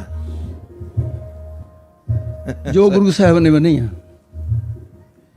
ਗੁਰੂ ਸਾਹਿਬ ਨੇ ਤਾਂ ਮਰਿਆਦਾ ਇਹ ਬੰਨੀ ਸੀ, ਗੁਰੂ ਅਮਰਦਾਸ ਜੀ ਦੇ ਲੰਗਰ ਦੇ ਵਿੱਚ ਤਾਂ ਇਹ ਵੀ ਸੀ ਵੀ ਜਿਹੜਾ ਕੁਛ ਆਉਂਦਾ ਰੋਜ਼ ਵਰਤਾ ਦੋ, ਭਾਂਡੇ ਮਾਰ ਦੋ ਮੂੰਹ ਤੇ ਅਗਲੇ ਦਿਨ। ਨਹੀਂ, ਉਹ ਦੇਖੋ ਮਰਿਆਦਾ ਗੁਰੂ ਨਾਨਕ ਤੋਂ ਆਰੰਭ ਹੁੰਦੀ ਹੈ ਤੇ 10ਵੇਂ ਪਾਤਸ਼ਾਹ ਤੱਕ, ਇਹ ਨਹੀਂ ਉੱਥੇ ਰੋਕ ਨਹੀਂ ਸਕਦੇ ਆਪਾਂ। ਤੇ ਫਿਰ ਤਾਂ ਸਿੱਖੀ ਦੀ ਮਰਿਆਦਾ ਵੀ ਚੱਲਣਾ। ਵੈਸੇ ਤਾਂ ਬਾਬਾ ਜੀ ਲੰਗਰ ਦੀ ਮਰਿਆਦਾ ਇਹ ਹੈ ਵੀ ਪਹਿਲਾਂ ਦੂਜੇ ਨੂੰ ਛਕਾ ਕੇ ਬਸ ਬਸ ਬਸ ਉਸ ਤੋਂ ਬਾਅਦ ਆਪ ਛਕਣਾ, ਅਰਪੰਗਤ ਛਕਣਾ। ਹਾਂਜੀ, ਇਹ ਵੀ ਗੱਲ ਹੈ। ਜਾਂ ਫਿਰ ਮਰਿਆਦਾ ਭਾਈ ਗੁਰਦਾਸ ਜੀ ਨੇ ਦੱਸੀ ਆ, ਘਾਲ ਖਾਏ, ਕੁਰਸੀਆਂ ਦੇ ਬਹਿਣ ਦੀ ਵੀ ਕੋਈ ਮਰਿਆਦਾ ਨਹੀਂ ਹੈ ਨਾਨਕ ਰਾਹ ਲੰਗਰ ਤੇ। ਮੇਰੇ ਹਿਸਾਬ ਨਾਲ ਬਾਬਾ ਜੀ ਇਹ ਕੁਐਸਚਨ ਕੁਰਸੀਆਂ ਵਾਲਾ ਹੀ ਆ ਇਹ। ਅੱਛਾ, ਮੈਨੂੰ ਲੱਗਦਾ ਜਿਹੜੇ ਪੁੱਛਿਆ ਸੀ ਲੰਗਰ ਦੀ ਮਰਿਆਦਾ ਨਹੀਂ ਮਰਿਆਦਾ ਤਾਂ ਬਾਬਾ ਜੀ ਇਹੀ ਹੈ। ਫਿਰ ਉੱਥੇ ਇਹ ਵੀ ਮਰਿਆਦਾ ਗੁਰਮੁਖ ਦੇਖੋ ਅਕਬਰ ਆਇਆ, ਚਾਹੇ ਸੰਗਤ ਹੈ ਚਾਹੇ ਲੰਗਰ ਹੈ, ਬਸ ਗੁਰੂ ਨਾਨਕ ਦੇ ਘਰ ਦੀ ਮਰਿਆਦਾ ਤਾਂ ਗੁਰਮੁਖ ਬੈਸੋ ਸੰਗਤ ਤੇ ਪੰਗਤ ਇੱਕ ਹੈ। ਸਭਾ ਵਿਛਾਇਆ ਹੀ ਹੈ। ਇਹ ਤਾਂ ਮਨਮਤਾਂ ਨੇ ਜਿਹੜੀਆਂ ਨਾ, ਮੇਰਾ ਖਿਆਲ ਉਹਦੇ ਕਰਕੇ ਕਿਸੇ ਨੇ ਪੁੱਛਿਆ ਜੀ। ਹਾਂ ਚਲੋ ਕਿਉਂਕਿ ਇੱਥੇ ਲੋਕ ਬੈਠ ਜਾਂਦੇ ਨਹੀਂ, ਆਪਾਂ ਫਿਰ ਇਹ ਵੀ ਨਹੀਂ ਕਲੇਸ਼ ਦਾ ਕਾਰਨ ਵੀ ਨਹੀਂ ਬਣਨਾ। ਜੇ ਬਹੁਤਾ ਇਹ ਤੇ ਰਗੜਾ ਲਾਇਆ ਨਾ ਫਿਰ ਕਲੇਸ਼ ਦਾ ਕਾਰਨ ਬਣੂਗਾ ਆਪਣੀ ਗੱਲ ਇਹ। ਬਟ ਇਹ ਤਾਂ ਸਿੱਖੀ ਦਾ ਟਰੁੱਥ ਹੈ। ਕੀ ਹੈ ਜੀ? ਸਿੱਖੀ ਦੇ ਸੱਚਾਈ ਕੀ ਹੋ? ਸਿੱਖੀ ਦੇ ਮਤਲਬ ਸੱਚਾਈ ਕੀ ਹੋ ਸਿੱਖੀ ਦੇ ਵਿੱਚ? ਬਟ ਸਿੱਖੀ ਦਾ ਮਤਲਬ ਕੁਐਸਚਨ ਸਮਝ ਨਹੀਂ ਆ ਮੇਰਾ। ਜੇ ਕਿਸੇ ਨੇ ਲਿਖਿਆ ਤਾਂ ਦੁਬਾਰਾ ਪੁੱਛ ਇਹ ਲਓ। ਕਲੀਅਰ ਕਰ ਦੇਵੇ ਜੇ ਤਾਂ ਸਾਨੂੰ ਸੌਖਾ ਹੋ ਜਾਊਗਾ ਦੱਸਣਾ। ਰਾਗ ਮਾਲਾ ਦੀ ਸ਼ੰਕਾ ਕਰਨ ਵਾਲੇ ਨੂੰ ਕੀ ਜਵਾਬ ਦੇ ਸਕਦੇ ਹੋ? ਬਾਬਾ ਜੀ ਬਹੁਤ ਲੰਮਾ ਹੋ ਜਾਣਾ, ਤੁਸੀਂ ਇਹ ਛੇੜ ਨਾ ਲਿਓ ਕਿਤੇ। ਬਾਬਾ ਜੀ ਨੂੰ ਪਤਾ ਵੀ ਇਹਦਾ ਉੱਤਰ ਮੇਰੇ ਕੋਲ ਹੈਗਾ ਸਹੀ, ਔਰ ਮੈਂ ਇੱਕ ਨਿਸ਼ਚੇ ਨਾਲ ਕਹਿ ਸਕਦਾ ਜੀ। ਹਾਂਜੀ। ਨਿਸ਼ਚੇ ਨਾਲ। ਹਾਂਜੀ, ਬਸ ਮੈਂ ਇੰਨੀ ਕੁ ਗੱਲ ਭੋਰਾ ਕੇ ਸੁਣਾਉਣੀ ਆ, ਜ਼ਿਆਦਾ ਨਹੀਂ। ਭਾਈ ਰਣਧੀਰ ਸਿੰਘ ਦੇ 5 ਪਿਆਰਿਆਂ ਦੇ ਚ ਲੱਗਣ ਵਾਲੇ ਬਜ਼ੁਰਗ ਆਤਮਾ ਹੋ ਗਈ ਸੀ ਉਹਨਾਂ ਦੀ। ਉਹ ਕੁਦਰਤੀ ਸਾਡੇ ਸਥਾਨ ਦੇ ਨੇੜੇ ਹੈ, ਮੇਰੇ ਨਾਲ ਉਹਨਾਂ ਦਾ ਉਹ ਸੰਤ ਗਿਆਨੀ ਗੁਰਬਚਨ ਸਿੰਘ ਮਹਾਂਪੁਰਖਾਂ ਨੂੰ ਵੀ ਮਿਲਦੇ ਰਹੇ। ਅਨੰਦਪੁਰ ਕਲੌੜ ਜਿੱਥੇ ਦੇ ਸੰਤ ਬਾਬਾ ਭਗਵਾਨ ਸਿੰਘ ਜੀ ਸੀ, ਉਸ ਨਗਰ ਦੇ ਵਿੱਚ ਉਹ ਬਜ਼ੁਰਗ ਰਿਹਾ ਬਹੁਤ ਸਾਲ। ਜਪੀ ਤਪੀ ਐਡਾ ਵੱਡਾ ਸੀ, ਗੁਰਦੁਆਰੇ ਰਹਿ ਕੇ ਵੀ ਗੁਰਦੁਆਰੇ ਰੋਟੀ ਨਹੀਂ ਸਿਖਾਉਂਦਾ। ਆਪਣੀ ਧਰਮ ਕਿਰਤ ਜੋ ਮਿਲਦਾ ਸੀ ਸੰਤ ਬਾਬਾ ਆਤਰ ਸਿੰਘ ਜੀ ਤਰ੍ਹਾਂ ਉਹਨੇ ਨਿਭਾਈ ਹੈ, ਇਹ ਉਹਦੀ ਸਿਫਤ ਹੈ। ਤੇ ਉੱਥੇ ਕੁਛ ਲੋਕ ਇਕੱਠੇ ਹੋ ਕੇ ਤੇ ਬੜਾ ਰਿਵਾਜ ਚੱਲਿਆ ਸੀ, ਫਲਾਣੇ ਥਾਂ ਦੀਵਾਨ, ਫਲਾਣੇ ਥਾਂ ਦੇ ਫਲਾਣੇ ਥਾਂ ਦੀਵਾਨ। ਉਹਨੂੰ ਕਹਿਣਗੇ ਵੀ ਅਸੀਂ ਦੀਵਾਨ ਲਵਾਉਣਾ ਚਾਹੁੰਦੇ ਹਾਂ। ਉਹ ਕਹਿੰਦਾ ਮੈਂ ਕੱਚੀ ਧਾਰਨ ਵਾਲਾ ਨਹੀਂ ਇੱਥੇ ਕੋਈ ਵੜਨ ਦੇਣਾ, ਕੱਚੀ ਧਾਰਨਾ। ਅੱਛਾ, ਉਹਨੇ 2-3 ਦਾ ਨਾਂ ਲਿਆ, ਉਹ ਕਹਿੰਦਾ ਵੀ ਮੈਂ ਨਹੀਂ ਵੜਨ ਦੇਣਾ ਇੱਥੇ। ਉਹਨੇ ਮੇਰਾ ਨਾਂ ਲਿਆ, ਕਹਿੰਦੇ ਵੀ ਹਰੀ ਸਿੰਘ ਉਹਨਾਂ ਨੂੰ ਕਹਿੰਦੇ ਪ੍ਰਚਾਰ ਤਾਂ ਗੁਰਮਤਿ ਅਨੁਸਾਰ ਹੈ, ਪਰ ਉਹ ਵੀ ਕੱਚੀ ਧਾਰਨਾ ਹੀ ਪੜ੍ਹਦਾ ਵੀ ਉਹਨੂੰ ਇਹ ਕਹੋ ਵੀ ਉਹ ਕਥਾ ਵੀ ਤਾਂ ਕਰਦਾ ਵੀ ਇੱਥੇ ਸਾਡੇ ਨਗਰ 'ਚ ਕੀਰਤਨ ਨਾ ਕਰੇ, ਕਥਾ ਕਰ ਲਵੇ। ਉਹ ਮੇਰੇ ਕੋਲ ਆ ਗਈ ਪੰਚਾਇਤ, ਕਹਿੰਦੀ ਵੀ ਮੈਂ ਕਿਹਾ ਜੀ ਲੋਕ ਤੇ ਕਥਾ ਕਰ। ਉਹ ਲੜੀਵਾਰ ਬਾਬਾ ਜੀ ਸੂਰਜ ਪ੍ਰਕਾਸ਼ ਦੀ ਕਥਾ ਚੱਲਦੀ, ਕਥਾ ਆ ਗਈ ਉੱਥੇ ਜਿੱਥੇ ਰਾਗਮਾਲਾ ਦਾ ਪ੍ਰਸੰਗ ਹੈ। ਅੱਛਾ, ਤੇ ਮੈਂ ਤਾਂ ਉੱਥੇ ਸਾਰਾ ਜਥਾ ਇਕੱਠਾ ਕਰ ਲਿਆ ਵੀ ਦੱਸੋ ਭਾਈ, ਮੀਟਿੰਗ ਕਰੀ ਜਥੇ ਨਾਲ ਵੀ ਇਹ ਤਾਂ ਹੁਣ ਨਾ ਟਾਂਡਿਆਂ ਵਾਲੀ ਨਹੀਂ ਹੈ ਜਾਂ ਭਾਂਡਿਆਂ ਵਾਲੀ ਨਹੀਂ ਆ, ਵੀ ਹੁਣ ਦੱਸੋ ਕੀ ਕਰਨਾ। ਜਿਹੜੇ ਸਿਆਣੇ ਵਿਦਿਆਰਥੀ ਸੀ ਉਸ ਵੇਲੇ, ਚਲੋ ਤਖਤਾਂ ਤੇ ਵੀ ਸਵਾਇਮਾਨ ਉਹਨਾਂ ਨੂੰ ਪੰਥ ਨੇ ਕੀਤਾ। ਸਿਆਣੇ ਵਿਦਿਆਰਥੀ ਨੇ ਸਿਆਣੀ ਇੱਕ ਰਾਏ ਦਿੱਤੀ, ਕਹਿੰਦੇ ਬਾਬਾ ਜੀ ਵੀ ਆਪਾਂ ਕਿਹੜਾ ਈਰਖਾ ਚ ਕੇ ਕੁਝ ਕਹਿਣਾ, ਸੱਚਾਈ ਨੂੰ ਜੇ ਲੋਕਾਂ ਦੇ ਆਪਾਂ ਕਲਗੀਧਰ ਪਾਸੇ ਦੇਣਦਾਰ ਹੋ ਜਾਵੇ। ਮੈਂ ਕਿਹਾ ਠੀਕ ਹੈ, ਫਿਰ ਤੁਸੀਂ ਇਸ ਤਰ੍ਹਾਂ ਕਰੋ ਵੀ ਮੈਨੂੰ ਥੋੜ੍ਹੀ ਜਿਹੀ ਤਿਆਰੀ ਕਰਨੀ ਪੈਣੀ ਹੈ। ਮੈਂ ਜੀ ਉਹ ਕਰ ਕਿਤੇ ਜੋ ਲਿਖਿਆ ਸੀ ਉਹਦਾ ਕਰਕੇ, ਜਦੋਂ ਉਹਦਾ ਰਿਜ਼ਲਟ ਨਿਕਲਿਆ ਬਾਅਦ ਦੇ ਵਿੱਚ ਮੈਨੂੰ ਪਤਾ ਸੀ ਵੀ ਖੱਖਰ 'ਚ ਹੱਥ ਮੇਰਾ ਪੈ ਗਿਆ ਵੀ ਪ੍ਰਿੰਟਾਂ ਕਿੰਨੀਆਂ ਕੁ ਲੜਨੀਆਂ, ਮੈਨੂੰ ਵੀ ਨਹੀਂ ਸੀ ਪਤਾ। ਭਾਈ ਉਹੀ ਗੱਲ ਹੋ ਗਈ ਜੀ। ਮੈਂ ਉਹੀ ਗੱਲ ਨਹੀਂ ਉਹ ਜਦੋਂ ਮੈਂ ਆ ਕੇ ਬੈਠਿਆ ਤੇ ਉਹ ਬਜ਼ੁਰਗ ਆ ਗਏ, ਮੈਂ ਉੱਠ ਕੇ ਖੜਾ ਹੋ ਗਿਆ ਉਹਨਾਂ ਦੇ ਸਵਾਗਤ 'ਚ। ਮੈਂ ਕਿਹਾ ਮਹਾਰਾਜ ਜੀ ਇੱਕ ਬੇਨਤੀ ਆ ਤੁਹਾਡੇ ਬੋਲਣ ਤੋਂ ਪਹਿਲਾਂ। ਕਹਿੰਦੇ ਹਾਂ ਜੀ। ਮੈਂ ਕਿਹਾ ਜੇ ਮੈਂ ਈਰਖਾ 'ਚ ਆ ਕੇ ਕੋਈ ਗੱਲ ਕਰੀ ਹੋਵੇ, ਦਵੈਸ 'ਚ ਆ ਕੇ ਕਰੀ ਹੋਵੇ, ਤੁਹਾਨੂੰ ਬੈਠਿਆਂ ਦੇਖ ਕੇ ਟਾਰਗੇਟ ਬਣਾ ਕੇ ਕੀਤੀ ਹੋਵੇ, ਮੈਂ ਗੁਰੂ ਦਾ ਦੇਣਦਾਰ ਹੋਵਾਂ। ਮੈਨੂੰ ਜੋ ਸੱਚਾਈ ਲੱਭੀ ਮੈਂ ਉਹ ਕਿਹਾ। ਮੈਂ ਕਿਹਾ ਬਾਕੀ ਰਹੀ ਗੱਲ ਵੀ ਜੇ ਤੁਹਾਨੂੰ ਕੋਈ ਸ਼ੰਕਾ ਹੈ ਵੀ ਮਹਾਂਪੁਰਸ਼ਾਂ ਦੇ ਨਾਲ ਗੱਲ ਕਰ ਲਿਓ। ਮੈਨੂੰ ਕਹਿੰਦੇ ਮਹਾਂਪੁਰਸ਼ਾਂ ਨਾਲ ਮੈਂ ਕੀਤੀ ਆ ਕੇ, ਕਹਿੰਦੇ ਤੂੰ ਵਿਸ਼ੇਸ਼ ਕਰਕੇ ਲੱਭ ਕੇ ਲੈ ਆਇਆ ਇਹ ਗੱਲ, ਤੂੰ ਵਿਸ਼ੇਸ਼ ਕਰਕੇ ਕਰੀਆਂ। ਇਹ ਗੱਲ ਇੱਥੇ ਝਗੜਾ ਖਤਮ ਹੋ ਗਿਆ। ਪੰਚਾਇਤ ਬਾਬਾ ਜੀ ਉੱਠ ਕੇ ਕਹਿੰਦੀ ਹੈ ਹਾਂਜੀ ਉਹਨਾਂ ਸੰਤਾਂ ਦੇ ਸਾਹਮਣੇ, ਕਹਿੰਦੇ ਅੱਜ ਤੱਕ ਇਹਨਾਂ ਨੇ ਰਾਗਮਾਲਾ ਪੜ੍ਹ ਨਹੀਂ ਦਿੱਤੀ ਅਨੰਦਪੁਰ ਕਲੌੜ 'ਚ, ਅੱਜ ਤੋਂ ਬਾਅਦ ਚਾਹੇ ਇਹ ਵੀ ਕਹੀ ਜਾਣ, ਕਹਿੰਦੇ ਸੀ ਰਾਗਮਾਲਾ ਪੜ੍ਹਾਂਗੇ, ਜਾ ਕੇ ਦੇਖ ਲਓ ਪੜ੍ਹ ਹੋ ਰਹੀ ਹੈ। ਜਦੋਂ ਕੋਈ ਚੱਜ ਨਾਲ ਗੱਲ, ਅਸੀਂ ਵੀ ਉਹਨੂੰ ਝਗੜੇ ਦਾ ਕਾਰਨ ਬਣਾ ਕੇ ਸਮਝਾਉਂਦੇ ਹਾਂ। ਜੇ ਰਾਗਮਾਲਾ ਬਾਰੇ ਕਿਸੇ ਨੇ ਪੂਰੀ ਡਿਟੇਲ ਦੇ ਨਾਲ ਹੀ ਪੜ੍ਹਨਾ ਤਾਂ ਫਿਰ ਗੁਰਬਾਣੀ ਅਰਥ ਭੰਡਾਰ ਦੇ ਵਿੱਚ ਜਿਹੜਾ ਇਹ 40 ਪੰਨੇ ਇਹਦੇ ਉੱਤੇ ਹੀ ਦਾਸ ਦੇ ਕੋਲੋਂ ਲਿਖਵਾਏ ਆ ਮਹਾਰਾਜ ਨੇ, ਉਹਦੇ 'ਚ ਕੋਈ ਪ੍ਰਸ਼ਨ ਬਾਕੀ ਨਹੀਂ ਛੱਡਿਆ ਗਿਆ। ਇਹ ਉੱਥੇ ਪੜ੍ਹਿਆ ਜਾ ਸਕਦਾ ਹੈ, ਪਰ ਇਹਨੂੰ ਬਾਦ-ਬਾਦ ਦਾ ਵਿਸ਼ਾ ਨਾ ਬਣਾਇਆ ਜਾਵੇ। ਰਾਗਮਾਲਾ ਗੁਰੂ ਕੀ ਬਾਣੀ ਹੈ, 100% ਬਾਣੀ। ਔਰ ਕਿਵੇਂ ਹੈ, ਜਿਹੜੇ ਸ਼ੰਕੇ ਕਿੱਥੋਂ ਪਏ, ਇਹ ਭਾਈ ਰਣਧੀਰ ਸਿੰਘ ਦਾ ਕੋਈ ਕਸੂਰ ਨਹੀਂ ਇਹਦੇ 'ਚ। ਇਹ ਲੰਮੀ ਕਹਾਣੀ ਹੈ ਬਸ। ਵਾਹਿਗੁਰੂ ਜੀ ਕਾ ਖਾਲਸਾ। ਅਜੇ ਖਤ ਪੈਦਾ ਨਹੀਂ ਨਾ ਬਾਬਾ ਜੀ, ਇਹ ਤਾਂ ਤੁਸੀਂ ਇਹ ਤਾਂ ਕਈ ਰਹਿੰਦੇ ਨੇ ਜੀ। ਅੱਛਾ ਜੀ, ਹਾਂਜੀ ਹਾਂਜੀ ਹਾਂਜੀ ਅੱਛਾ ਦੱਸੋ ਫਿਰ ਹੋਰ ਤੁਰੀਆ ਅਵਸਥਾ ਕਿਵੇਂ ਪ੍ਰਾਪਤ ਹੁੰਦੀ ਹੈ? ਭਰਾ ਤਾਂ ਸਿਰੇ ਵਾਲੀ ਕੰਮ ਹੋ ਸਿਰੇ ਦਾ ਹੀ ਪੁੱਛ ਲਿਆ ਜੀ। ਦੇਖੋ ਤੀਨ ਵਿਆਪੈ, ਆਪਾਂ ਜਲਦੀ ਨਿਬੇੜ ਦਿੰਦੇ ਹਾਂ ਹਾਂ, ਇਹਨੂੰ। ਬੋਲੋ ਤੀਨ ਵਿਆਪੈ ਜਗਤ ਕੋ ਤੁਰੀਆ ਪਾਵੇ ਕੋਈ। ਬਸ ਜਿਹੜਾ ਤਿੰਨਾਂ ਤੋਂ ਉੱਪਰ ਚੱਕ ਚਲਿਆ ਗਿਆ ਨਾ ਜੀ, ਰਜੋ ਤਮੋ ਸਤੋ, ਜਿਹੜਾ ਇਹ ਤੋਂ ਅੱਗੇ ਨਿਕਲ ਗਿਆ ਉਹ ਤੁਰੀਆ ਤੱਕ ਪਹੁੰਚ ਜਾਣਾ ਉਹਨੇ। ਸਭ ਤੋਂ ਮਾਇਆ ਦੇ ਤਿੰਨ ਗੁਣ ਬਾਬਾ ਜੀ ਦੱਸ ਦਿਓ, ਐਕਸਪਲੇਨ ਕਰ ਦਿਓ। ਦੇਖੋ ਤਮੋ ਗੁਣ ਹੈ ਜਿਹੜਾ, ਜਦੋਂ ਸਾਡੇ 'ਚ ਤਮੋ ਗੁਣ ਆਉਂਦਾ ਹੈ, ਰਜੋ ਤੋਂ ਸ਼ੁਰੂ ਕਰੋ ਜੀ। ਨਹੀਂ ਤਮੋ ਤੋਂ ਠੀਕ ਰਹੂਗਾ ਜੀ। ਠੀਕ ਹੈ ਜੀ। ਉਦੋਂ ਬੰਦਾ ਗਾਲਾਂ ਕੱਢਦਾ ਹੈ, ਕ੍ਰੋਧ ਵਸ ਹੁੰਦਾ ਹੈ। ਤਮੋ ਗੁਣ ਬਿਰਤੀ ਵਾਲਾ ਕਹਿੰਦਾ ਵੀ ਮੇਰਾ ਚਾਹੇ ਕੱਖ ਨਾ ਰਹੇ, ਵੀ ਛੱਡਣਾ ਤੇਰਾ ਵੀ ਕੱਖ ਨਹੀਂ। ਉਹ ਆਪਣਾ ਘਰ ਵੀ ਫੂਕਦਾ ਤੇ ਦੂਜੀ ਦਾ ਵੀ ਫੂਕਦਾ, ਉਹਨੂੰ ਕਹਿੰਦੇ ਤਮੋ ਗੁਣ। ਜਿਹੜਾ ਰਜੋ ਗੁਣ ਹੈ ਉਹ ਕਹਿੰਦਾ ਵੀ ਮੇਰੇ ਘਰ ਨੂੰ ਕੁਛ ਨਾ ਹੋਵੇ, ਗਵਾਂਢੀ ਨਹੀਂ ਛੱਡਣਾ। ਲੋਕਾਂ ਦੀਆਂ ਚੀਜ਼ਾਂ ਵੀ ਆਪਣੇ ਘਰ ਲਿਆਉਂਦਾ। ਰਜੋਗੁਣ ਬਿਰਤੀ 'ਚ ਇਕੱਤਰ ਕਰਦਾ ਹੈ, ਧਨ ਪਦਾਰਥ ਜੋ ਵੀ ਹੈ। ਜਦੋਂ ਸਤੋਗੁਣ ਆ ਜਾਂਦਾ ਹੈ, ਜਿਹੜਾ ਕੋਲ ਹੈ ਉਹ ਵੀ ਲੋਕਾਂ ਨੂੰ ਦਿੰਦਾ ਹੈ। ਸਤੋ ਸੰਿਆਏ ਤੇ ਗਿਆਨਾ, ਵੇਦ ਕਹਿੰਦਾ ਹੈ ਜਦੋਂ ਸਤੋਵੀਂ ਬਿਰਤੀ ਬਣੇਗੀ ਗਿਆਨ ਤਾਂ ਹੋਏਗਾ, ਉਨੀ ਦੇਰ ਤੱਕ ਬ੍ਰਹਮ ਗਿਆਨ ਹੁੰਦਾ ਨਹੀਂ। ਇਹ ਸਤੋਵੀਂ ਬਿਰਤੀ ਕਿਵੇਂ ਹੁੰਦੀ ਹੈ? ਇਹ ਲੰਮੀ ਕਹਾਣੀ ਭਗਵਾਨ ਕ੍ਰਿਸ਼ਨ ਨੇ ਗੀਤਾ 'ਚ ਬੜੀ ਖੋਲ ਕੇ ਦਿੱਤੀ ਹੈ। ਗੁਰੂ ਗੋਬਿੰਦ ਸਿੰਘ ਸਾਹਿਬ ਨੇ ਤਾਂ ਜਿਹੜਾ ਟੀਕਾ ਕੀਤਾ ਹੈ, ਗੋਬਿੰਦ ਗੀਤਾ ਟਰਾਂਸਲੇਟ ਕੀਤਾ ਮਹਾਰਾਜ ਨੇ ਪੰਜਾਬੀ 'ਚ, ਬੜਾ ਖੋਲ੍ਹਿਆ ਹੋਇਆ ਉਹਦੇ 'ਚ ਵੀ ਸਤੋਮਈ ਬਿਰਤੀ ਵਾਸਤੇ ਸਤੋਮਈ ਖਾਣੇ ਹੋਣੇ ਚਾਹੀਦੇ ਨੇ, ਸਤੋਮਈ ਪਹਿਰਾਵਾ ਹੋਣਾ ਚਾਹੀਦਾ, ਸਤੋਮਈ ਖਿਆਲ ਹੋਣ ਤਾਂ ਬਣਦੇ ਆ। ਜੇ ਰਜੋਗੁਣ ਪਹਿਰਾਵਾ ਹੋਵੇ ਸਤੋਮਈ ਬਿਰਤੀ ਨਹੀਂ ਬਣਦੀ। ਰਜੋਗੁਣ ਪਹਿਰਾਵਾ ਇੱਕ ਦਿਨ ਰਵਿਦਾਸ ਜੀ ਨੇ ਪਹਿਨਿਆ, ਸਿਰਫ ਇੱਕ ਦਿਨ। ਚਤੌੜਗੜ੍ਹ ਦੀ ਰਾਣੀ ਨੇ ਲਿਆ ਕੇ ਪੋਸ਼ਾਕ ਦਿੱਤੀ ਤੇ ਘੋੜਾ ਦਿੱਤਾ ਵੀ ਇੱਥੇ ਬੈਠ ਕੇ ਤੁਸੀਂ ਮੇਰੇ ਗੁਰੂ ਹੋ, ਉਹਦੇ ਤੇ ਬੈਠੇ ਤਾਂ ਮਨ ਦੇ ਵਿੱਚ ਹੰਗਤਾ ਫੁਰੀ, ਰਜੋਗੁਣ ਬਿਰਤੀ ਹੋ ਗਈ। ਤੇ ਰਵਿਦਾਸ ਜੀ ਕਹਿੰਦੇ ਪਹਿਰਾਵਾ ਦੇਖ ਉਬਜਾਏ ਤੂੰ ਕਾਹੇ ਗਰਬੇ ਬਾਬਲੀ, ਜੈਸੇ ਭਾਦੋਂਗਾ ਖੂਬ ਰਾਜ ਤੂੰ ਤਿਸੇ ਖਰੀ ਵਾਲੀ। ਉਸ ਵੇਲੇ ਲਾ ਕੇ ਛੱਡਤਾ, ਕਹਿੰਦੇ ਵੀ ਰਜੋਗੁਣ ਮੇਰੀ ਬਿਰਤੀ ਰਜੋਗੁਣ ਬਣਾ ਦਿੱਤੀ।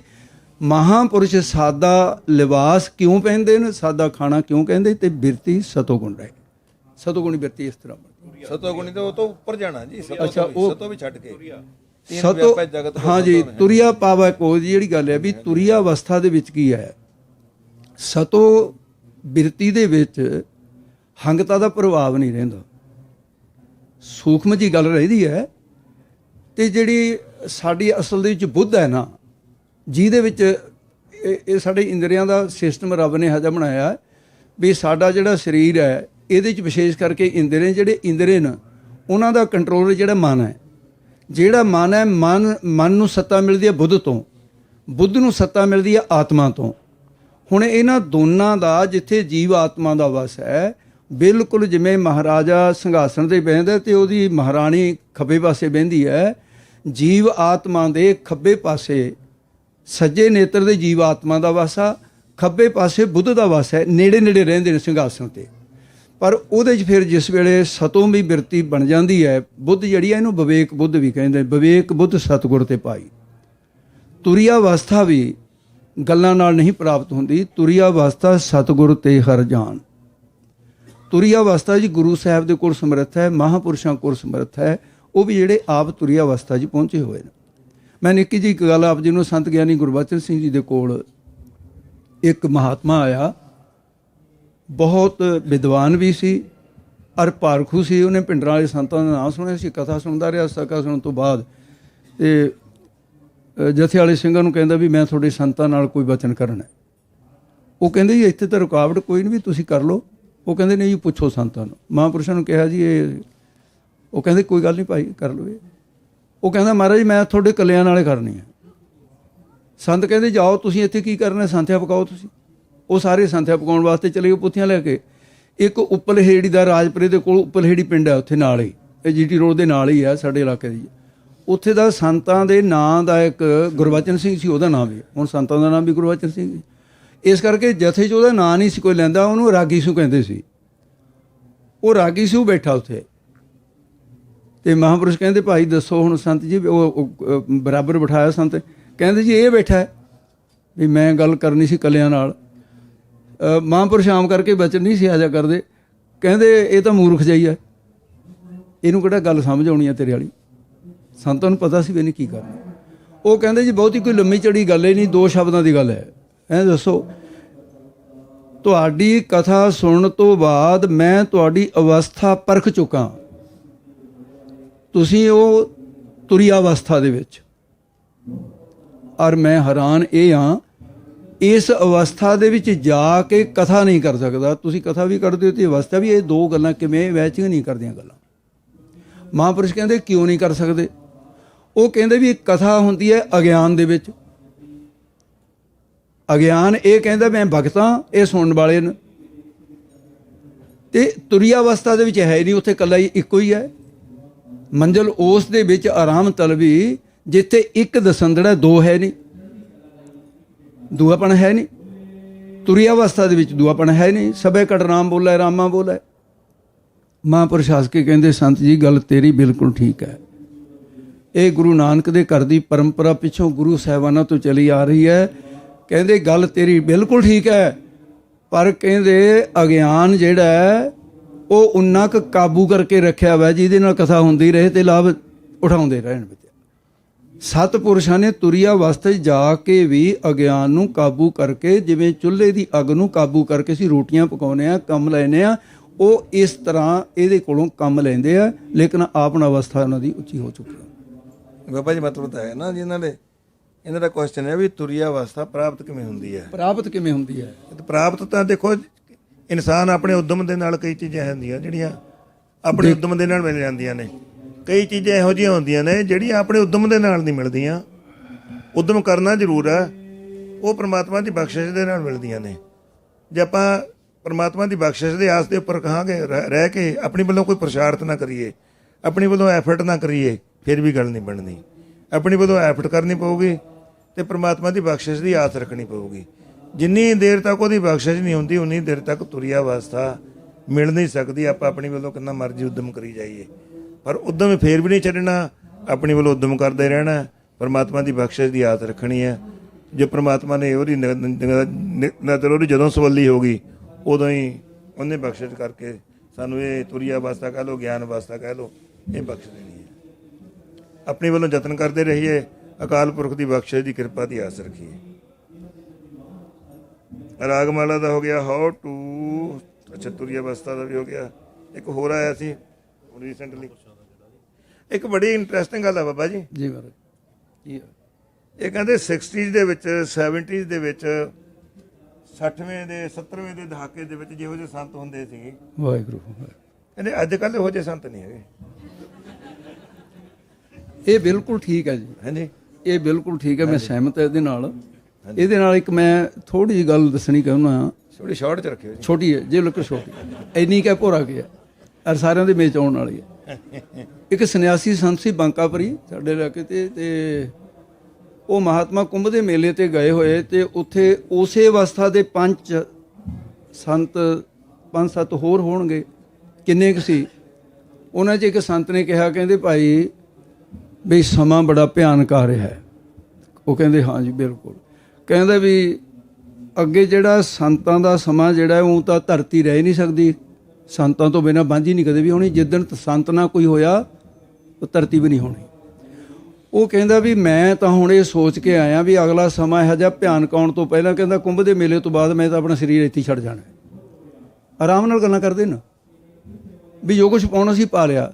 ਦੂਜਾ ਕਹਿੰਦਾ ਵੀ ਮੈਂ ਤਾਂ ਨਹੀਂ ਇੱਥੇ ਛੱਡਣਾ, ਮੈਂ ਤਾਂ ਆਪਣੇ ਡੇਰੇ ਜਾ ਕੇ ਛੱਡੂੰਗਾ, ਛੱਡ ਮੈਂ ਨਹੀਂ ਜਾਣਾ ਸਰੀਰ। ਆਖੇ ਤੂੰ ਸੰਤ ਜੀ ਬੰਕਾਪੁਰੀ ਨੂੰ ਕਹਿੰਦੇ ਵੀ ਮੈਂ ਆਪਣੇ ਉਹ ਡੇਰੇ ਦਾ ਪ੍ਰਬੰਧ ਸੌਂਪ ਕੇ ਨਾ ਗਾਹਾਂ ਆਪਣੇ ਚੇਲੇ ਨੂੰ, ਵੀ ਫਿਰ ਮੈਂ ਉੱਥੇ ਆਪਣੇ ਡੇਰੇ 'ਚ ਕਿੱਥੇ ਮੈਨੂੰ ਲੱਭਦੇ ਫਿਰਨਗੇ ਹੋਰ, ਵੀ ਮੈਂ ਉੱਥੇ ਜਾ ਕੇ ਮੂਲੇ ਪ੍ਰਸ਼ੰਨਾ ਉੱਥੇ ਛੱਡੂੰਗਾ, ਪਟਿਆਲਾ ਜ਼ਿਲ੍ਹੇ 'ਚ ਪੈਂਦੀ ਹੈ। ਉਹਨੇ ਸੁਨੇਹਾ ਦੇ ਦਿੱਤਾ ਵੀ ਭਾਈ ਮੇਰਾ ਟਾਈਮ ਨੇੜੇ ਆ ਗਿਆ, ਵੀ ਜਲਦੀ ਦੇ ਕੇ ਆ ਜਾਓ ਮੇਰੇ ਕੋਲ। ਉਹ ਬੋਲਾ ਕਹਿੰਦੇ ਸੰਤ ਤਾਂ ਚੰਗੇ ਭਲੇ ਨੇ, ਇਹਨੂੰ ਕੀ ਹੋਇਆ। ਉਹ ਲੈਣ ਨਾ ਗਏ ਤੇ ਉਹਨੇ ਸਮਾਧੀ ਲੈ ਕੇ ਆਪਣੇ ਸਰੀਰ ਤੇ ਤਿਆਗ ਦਿੱਤਾ। ਉਹਨਾਂ ਨੇ ਇਹ ਬਚਨ ਕਰੇ ਵੀ ਆਉਣ ਵਾਲਾ ਸਮਾਂ ਜਿਹੜਾ ਨਾ ਉਹ ਇਹਦੇ 'ਚ ਅਸੰਤ ਜ਼ਿਆਦੇ ਹੋਣਗੇ, ਸੰਤ ਥੋੜੇ ਰਹਿ ਜਾਣਗੇ।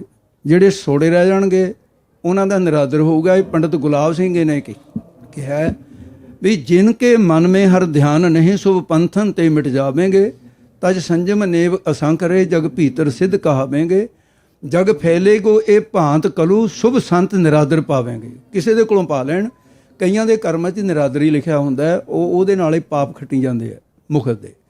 ਇਸ ਕਰਕੇ ਅਵਸਥਾ ਵਾਲੇ ਨੂੰ ਕੋਈ ਫਰਕ ਨਹੀਂ ਪੈਂਦਾ, ਕੋਈ ਬੁਰਾ ਕਹੋ ਭਾਵੇਂ ਭਲਾ ਕਹੋ, ਉਹਦੇ ਨਾਲ ਕੀ ਫਰਕ ਪੈਂਦਾ। ਪਰ ਇਹ ਵੀ ਨਹੀਂ ਹੋ ਸਕਦਾ ਵੀ ਸੰਤ ਹੈ ਨਹੀਂ, ਇਹ ਵੀ ਨਹੀਂ ਹੋ ਸਕਦਾ। ਉਹ ਜਿਵੇਂ ਕਿਸੇ ਅੰਗਰੇਜ਼ ਨੇ ਕਿਹਾ ਸੀ ਵੀ ਉਹ ਚੱਕ ਕੇ ਉਹ ਭਰਿੰਡ ਉਹਨੇ ਹੱਥ ਲਾਇਆ ਤੇ ਉਹਨੇ ਡੰਗ ਮਾਰਤਾ, ਉਹਨੇ ਕਹਿੰਦਾ ਹਰੇਕ ਚੀਜ਼ ਚਮਕਦੀ ਹੋਈ ਸੋਨਾ ਨਹੀਂ ਹੁੰਦੀ, ਹਰੇਕ ਭੇਖ ਦੇ ਵਿੱਚ ਸੰਤ ਨਹੀਂ ਹੁੰਦਾ। ਬਾਜੀ ਬੇਨਤੀ ਇਹ ਵੀ ਹੈ ਨਾ, ਦੇਖੋ ਭਾਈ ਗੁਰਦਾਸ ਜੀ ਨੇ ਗੁਰੂ ਨਾਨਕ ਸਾਹਿਬ ਵੇਲੇ ਦਾ ਜਿਹੜਾ ਪਨੋਦਨਾ ਮੰਦਿਰ ਬਿਆਨ ਕੀਤਾ, ਸਾਧਨਾ ਵਿਸੈ ਥੰਮੇ ਕੋਈ ਨਾ ਸਾਧ ਬਿਨ, ਸਾਧ ਨਾ ਦਿਸੈ ਜਗ ਵਿੱਚ ਕੋਆ। ਇਹ ਗੱਲਾਂ ਗੁਰੂ ਨਾਨਕ ਸਾਹਿਬ ਦੇ ਸਮੇਂ ਵੀ ਕਹੀਆਂ ਜਾਂਦੀਆਂ ਸੀਗੀਆਂ। ਉਸ ਤੋਂ ਪਹਿਲਾਂ ਵੀ ਤੁਸੀਂ ਪੁਰਾਣੇ ਕੋਈ ਇਸ ਤਰ੍ਹਾਂ ਦੀ ਹਿਸਟਰੀ ਪੜ੍ਹ ਲਓ, ਉਹਦੇ ਵਿੱਚ ਵੀ ਲਿਖਿਆ ਹੁੰਦਾ ਵੀ ਹੁਣ ਸਮਾਂ ਅੱਗੇ ਬੜਾ ਭਿਆਨਕ ਆ ਗਿਆ। ਬਿਲਕੁਲ ਇੱਕ ਅੱਗੇ ਪਿੱਛੇ ਹੁਣ ਅਗਲਾ ਸਮਾਂ ਬੜਾ ਭਿਆਨਕ ਆ ਗਿਆ। ਅੱਜ ਤੋਂ 500 ਸਾਲ ਪਹਿਲਾਂ ਕਹਿੰਦੇ ਸੀਗੇ ਵੀ ਸਮਾਂ ਹੁਣ ਭਿਆਨਕ ਆ ਗਿਆ, ਹੁਣ ਆਪਾਂ ਕਹਿੰਦੇ ਉਹ ਸਮਾਂ ਬੜਾ ਵਧੀਆ ਸੀ ਜੀ, ਕਹਿਣ ਵਾਲਾ ਸਮਾਂ ਭਿਆਨਕ ਆ ਗਿਆ।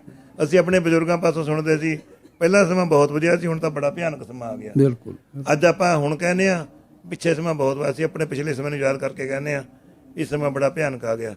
ਇਹ ਆਉਣ ਵਾਲੇ ਸਮੇਂ 'ਚ ਭਿਆਨਕ ਕਰਦੇ ਕਰਦੇ ਪਤਾ ਨਹੀਂ ਚੰਗਾ ਹੋਣਾ, ਪਤਾ ਨਹੀਂ ਮਾੜਾ ਹੋਣਾ। ਵੱਡੀ ਚੀਜ਼ ਇਹ ਹੈ, ਜਿਹਨੇ ਗੁਰਮਤ ਧਾਰਨ ਕੀਤੀ ਹੈ ਨਾ ਜੀ, ਉਹ ਭਾਵੇਂ 60 ਦੇ ਵਿੱਚ ਸੀ, ਭਾਵੇਂ 70 ਦੇ ਵਿੱਚ ਸੀ, ਭਾਵੇਂ ਅੱਜ ਹੈ, ਜਿਹਦੇ ਪੱਲੇ ਗੁਰਮਤ ਦੇ ਗੁਣ ਹੈਗੇ ਨੇ, ਉਹਦੇ ਤੇ ਇਹ ਗੱਲਾਂ ਕੋਈ ਅਪਲਾਈ ਨਹੀਂ ਹੁੰਦੀਆਂ ਜੀ। ਉਹਦੇ ਭਾਈ ਸਾਹਿਬ ਜੀ ਗੱਲ ਉੱਥੋਂ ਸ਼ੁਰੂ ਕਰਦੇ, ਗੱਲ ਸੰਤ ਦੀ ਕਰਨੀ ਹੈ, ਸ਼ੁਰੂ ਕਰਦੇ ਤੀਰਥ ਤੋਂ। ਤੀਰਥ ਨਾਤੇ ਪਾਪ ਜਾਣ, ਪਤਦ ਉਦਾਰਨ ਨੌ ਧਰਾਇਆ, ਤੀਰਥ ਹੋਣ ਸਕਾਰ ਤੇ ਸਾਧ ਜਨਾਂ ਦਾ ਦਰਸ਼ਨ ਪਾਇਆ, ਸਾਧ ਹੋਏ ਮਨ ਸਾਧ ਕੇ ਚਰਨ ਕਮਲ ਗੁਰ ਚਿੱਤ ਵਸਾਇਆ। ਉਹ ਨਾਲ ਦੱਸ ਰਿਹਾ ਹੈ ਗੁਰੂ ਨਾਨਕ ਦੇ ਘਰ ਦੇ ਵਿੱਚ ਸੰਤ ਬਣਨ ਦੀ ਪਰੰਪਰਾ ਕੁਝ ਹੋਰ ਤਰ੍ਹਾਂ ਦੀ ਹੈ। ਉਹ ਕੀ ਹੈ, ਜਿਹਦੇ ਹਿਰਦੇ ਦੇ ਵਿੱਚ ਗੁਰਸਿੱਖ ਦੇ ਗੁਰੂ ਨਾਨਕ ਦੇ ਚਰਨ ਵਸਦੇ ਹੈ, ਉਹਦੇ ਕੱਪੜੇ ਹੋਣ ਭਾਵੇਂ ਨਾ ਹੋਣ ਸਾਧਾਂ ਵਾਲੇ, ਪਰ ਉਹ ਭਾਈ ਗੁਰਦਾਸ ਨੂੰ ਸਾਧਾਂ 'ਚ ਗਿਣਦੇ ਆ। ਚਰਨ ਕਮਲ ਗੁਰ ਚਿੱਤ ਵਸਾਇਆ, ਉਪਮਾ ਸਾਧ ਅਗਾਧ ਬੋਧ, ਕੋਟ ਮਦੇ ਕੋਈ ਸਾਧ ਖਵਾਇਆ।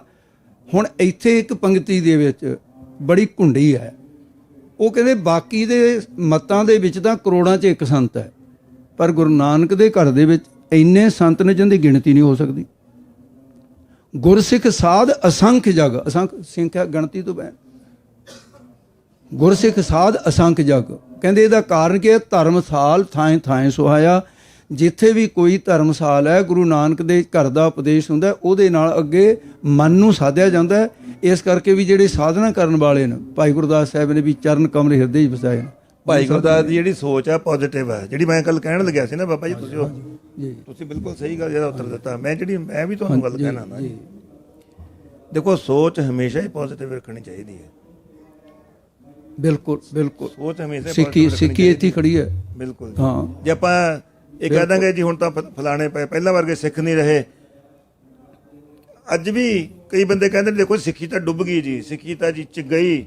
ਜੇ ਕਈ ਬੰਦੇ ਸੱਚਦੇ ਨਾ ਜੀ, ਪਹਿਲਾਂ ਸਾਨੂੰ ਕੀ ਪਤਾ ਸਾਡੇ ਬੱਚੇ ਕਿੱਥੇ ਕੀਰਤਨ ਸਿੱਖਦੇ ਸੀ, ਹੁਣ ਸਾਡੇ ਛੋਟੇ ਬੱਚੇ ਕੀਰਤਨ ਕਰਦੇ ਨੇ। ਵੀ ਸਿੱਖੀ ਤਾਂ ਆਪਾਂ ਪਿੱਛੇ ਨੂੰ ਗਏ ਆ ਕਿ ਅੱਗੇ ਨੂੰ ਗਏ ਆ? ਬਿਲਕੁਲ ਆਪਾਂ ਨੂੰ ਅੱਗੇ ਨੂੰ ਸੋਚਣਾ ਚਾਹੀਦਾ, ਪੋਜ਼ਿਟਿਵਲੀ ਸੋਚਣਾ ਚਾਹੀਦਾ। ਇਹ ਸੋਚਣਾ ਚਾਹੀਦਾ ਵੀ ਆਉਣ ਵਾਲੇ ਸਮੇਂ ਦੇ ਵਿੱਚ ਟਾਈਮ ਚੰਗਾ ਆਊਗਾ। ਆਪਾਂ ਨਾ ਕਿ ਆਪਾਂ ਇਹ ਸੋਚਣਾ ਸ਼ੁਰੂ ਕਰ ਦਈਏ ਲਓ ਜੀ ਪਹਿਲੇ ਸਮੇਂ 'ਚ ਤਾਂ ਗੁਰਸਿੱਖ ਬੜੀਆਂ ਕਰਨੀਆਂ ਕਮਾਈਆਂ ਵਾਲੇ ਹੁੰਦੇ ਸੀ, ਹੁਣ ਤਾਂ ਸਾਰਾ ਭੇਖ ਹੀ ਭੇਖ, ਪਾਖੰਡ ਹੀ ਪਖੰਡ ਰਹਿ ਗਿਆ। ਕਿਉਂ ਪਖੰਡ ਰਹਿ ਗਿਆ ਜੀ? ਸੱਚਾਈ ਅੱਜ ਨਹੀਂ ਹੋ ਸਕਦੀ। ਬਿਲਕੁਲ। ਇਸ ਕਰਕੇ ਇਸ ਤਰ੍ਹਾਂ ਦੀ ਗੱਲਾਂ ਸੋਚਣ ਦਾ ਆਪਾਂ ਕੁਝ ਲਾਹਾ ਨਹੀਂ ਲੈ ਸਕਦੇ, ਕੁਝ ਹਾਸਲ ਨਹੀਂ ਕਰ ਸਕਦੇ ਜੀ। ਜੇ ਆਪਾਂ ਕੰਪੇਅਰ ਕਰਨ ਲੱਗ ਜਾਈਏ ਕਿਸੇ ਨੂੰ, ਤੇ ਸੰਤ ਮਹਾਰਾਜ ਜਿਹੜੇ ਹੈਗੇ ਸੀ ਨਾ ਜੀ ਆਪਣੇ ਵੱਡੇ, ਉਹ ਕਹਿੰਦੇ ਜਦੋਂ ਅਸੀਂ ਪਿਛਲੇ ਮਹਾਂਪੁਰਖਾਂ ਦੀਆਂ ਕਮਾਈਆਂ ਦੇਖਦੇ ਹਾਂ, ਵਾਹਿਗੁਰੂ। ਸੰਤ ਬਾਬਾ ਅਤਰ ਸਿੰਘ ਜੀ ਦੀ ਕਮਾਈ ਦੇਖਦੇ ਹਾਂ, ਬਹੁਤ ਵੱਡੀ। ਉਹ ਕਹਿੰਦੇ ਸਾਨੂੰ ਇਸ ਤਰ੍ਹਾਂ ਲੱਗਦਾ ਵੀ ਅਸੀਂ ਤਾਂ ਕੀਤਾ ਹੀ ਕੁਝ ਨਹੀਂ ਹੈਗਾ। ਹੋਏ ਹੋਏ ਠੀਕ ਹੈ ਨਾ? ਆਪ ਹਾਲਾਂਕਿ ਉਹਨਾਂ ਨੇ ਕਮਾਈ ਕੀਤੀ ਥੋੜੀ ਮੈਂ ਆਂਤੇ ਨਹੀਂ ਜਿੰਨੀ ਉਹਨਾਂ ਦੀ ਸਾਰੀ ਸਾਧਨਾ ਜ਼ਿੰਦਗੀ ਹੈਗੀ ਆ। ਘਾਲਣਾ ਤਾਂ ਇਸ ਕਰਕੇ ਥੋੜਾ ਜਿਹਾ ਕਰਕੇ ਨੀਚ ਸਦਾਵਣਾ ਉਹੀ ਗੱਲ ਹੈ ਉਹਨਾਂ ਦੀ। ਇਹ ਵੀ ਸੀ, ਇਹ ਉਹਨਾਂ ਦੀ ਨਿਮਰਤਾ ਵੀ ਹੁੰਦੀ ਹੈ ਵੀ ਅਸੀਂ ਤਾਂ ਕੁਝ ਵੀ ਨਹੀਂ ਕੀਤਾ। ਠੀਕ ਹੈ, ਇਸ ਕਰਕੇ ਇਸ ਤਰ੍ਹਾਂ ਨਹੀਂ ਸੋਚਣਾ ਚਾਹੀਦਾ ਜੀ ਮੇਰੇ ਹਿਸਾਬ ਨਾਲ। ਤੁਸੀਂ ਜਿਹੜੀ ਗੁਰਬਾਣੀ ਦੀ ਗੁਰਮਤਿ ਦੀ ਗੱਲ ਹੈ, ਉਹ ਅੱਜ ਤੋਂ 500 ਸਾਲ ਪਿੱਛੇ ਚਲੇ ਜਾਓ, ਸੱਚਾਈ ਉਦੋਂ ਵੀ ਉਹੀ ਸੀ। ਨਾ ਸੱਚ ਕਦੇ ਪੁਰਾਣਾ ਹੁੰਦਾ, ਨਾ ਕਦੇ ਬਾਣੀ ਪੁਰਾਣੀ ਹੁੰਦੀ ਹੈ, ਨਾ ਜਿਹੜਾ ਅਕਾਲ ਪੁਰਖ ਆ ਉਹ ਵੀ ਸਾਹਿਬ ਮੇਰਾ ਨੀਤ ਨਵਾਂ ਸਦਾ ਸਦਾ ਦਾ ਤਾਰ। ਇਸ ਕਰਕੇ ਇਹ ਜਿਹੀਆਂ ਗੱਲਾਂ ਮਨ ਦੇ ਵਿੱਚ ਇਸ ਤਰ੍ਹਾਂ ਦੇ ਨੈਗੇਟਿਵ ਲਿਆਉਣੀਆਂ ਨਹੀਂ ਚਾਹੀਦੀਆਂ ਮੇਰੇ ਹਿਸਾਬ ਨਾਲ।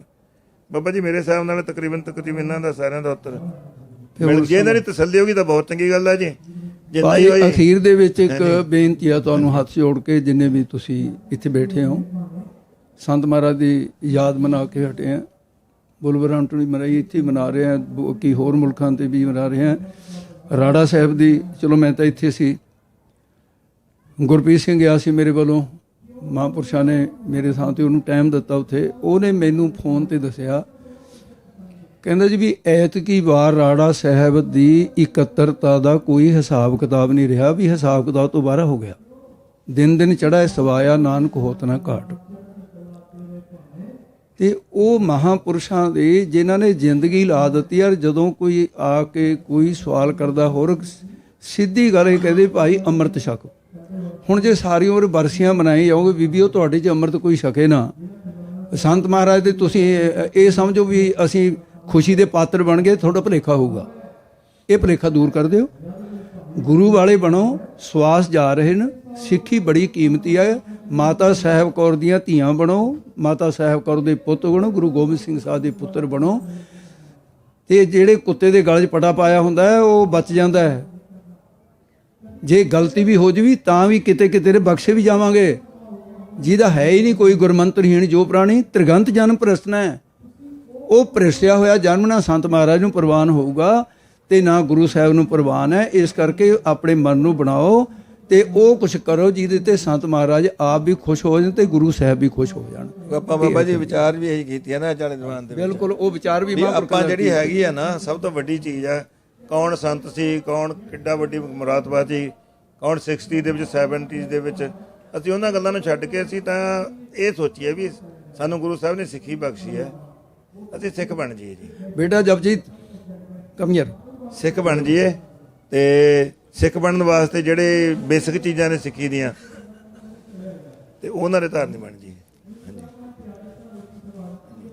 ਇਹ 2-3 ਮਿੰਟ 5 ਮਿੰਟ ਇਹ ਬੇਟੀ ਤੁਹਾਡੇ ਨਾਲ ਇਹਨੂੰ ਉੱਥੇ ਦੇਣਾ ਸੀ ਟਾਈਮ ਜੀ? ਨਹੀਂ, ਫਿਰ ਉੱਥੇ ਮੈਂ ਤਾਂ ਕਿਹਾ ਸੀ, ਮੈਂ ਕਿਹਾ ਵੀ ਅੱਗੇ ਉੱਥੇ ਟਾਈਮ ਬੜਾ ਸੀ ਤੇ ਬੀਬੀ ਉਹ ਮੈਂ ਤੁਹਾਨੂੰ ਉੱਥੇ ਵੀ ਸ਼ਾਇਦ ਦੱਸਿਆ ਹੋਊਗਾ, ਮੇਰੇ ਚੇਤੇ ਨਹੀਂ ਹੈ। ਡਾਕਟਰ ਹੈ ਬੀਬੀ, 2 PhDਆਂ ਕੀਤੀਆਂ ਉਹਨਾਂ ਨੇ। ਔਰ ਇੱਥੇ 300 ਸਾਲ ਦਾ ਰਿਕਾਰਡ ਇੱਥੇ ਦਾ ਇੰਗਲੈਂਡ ਦਾ ਤੋੜਿਆ ਵੀ ਜਿੰਨੇ ਨੰਬਰ ਇਹ ਬੱਚੀ ਨੇ ਲਏ ਆ 300 ਸਾਲ 'ਚ ਕਿਸੇ ਵਿਦਿਆਰਥੀ ਨੇ ਨਹੀਂ ਲਏ। ਗੁਰੂ ਰਾਮਦਾਸ ਦੇ ਦਰ ਤੇ ਸਿੱਖੀ ਪ੍ਰਾਪਤ ਹੋਈ ਹੈ। ਇਹਦੇ ਬਦਲੇ 'ਚ ਇਹਨੂੰ ਮਾਤਾ ਪਿਤਾ ਵੀ ਛੱਡਣੇ ਪਏ, ਇਹਨੂੰ ਆਪਣੀ ਜੌਬ ਵੀ ਛੱਡਣੀ ਪਈ, ਪਰ ਇਹਨੇ ਆਪਣਾ ਪਹਿਰਾਵਾ ਧਾਤ ਸਾਧਨਾ 'ਚ ਬੜੀ ਮਹਾਰਾਜ ਦੀ ਕਿਰਪਾ ਹੈ। ਇਹਦੇ ਕੋਲ ਸਿਹਤ ਵਿਗਿਆਨ ਦਾ ਬਹੁਤ ਵੱਡਾ ਖਜ਼ਾਨਾ ਹੈ। ਉਹ ਸਿਹਤ ਵਿਗਿਆਨ ਬਾਰੇ ਕੁਛ ਨਾ ਕੋਈ 2-4 ਵੀ ਵਧੀਆ ਗੱਲਾਂ ਕਰ ਦਿਓ ਤੇ ਉਹ ਤੋਂ ਬਾਅਦ ਫਿਰ ਸਮਾਪਤੀ। Think of that beautiful state of mind that Maharaj has given us of being in Chariti Kala. Well, feel yourself pulling yourself up out of the muck of your daily life, out of whatever challenges that you're currently facing, just by pulling your spine straight, having some space between your vertebrae.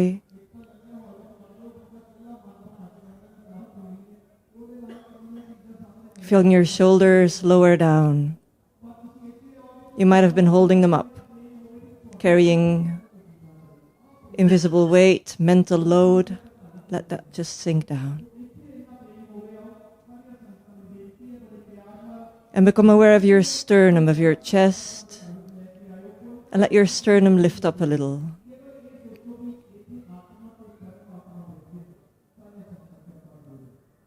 Become aware of your Hirada behind your sternum.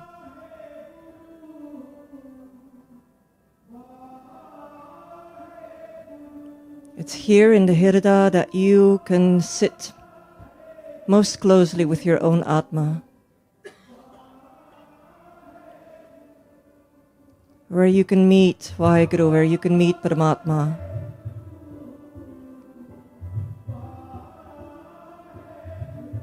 But you want to feel that Hirada opened, almost lifted a little bit up, rather than closed off because your shoulders were rolled forward.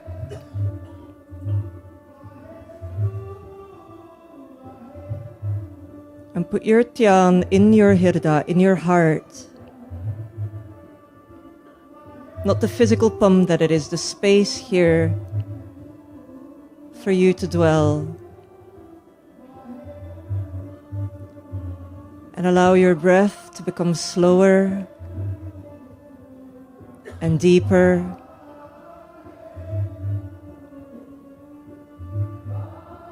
Each inhale creating space for you to experience yourself as not so contracted, not so tense.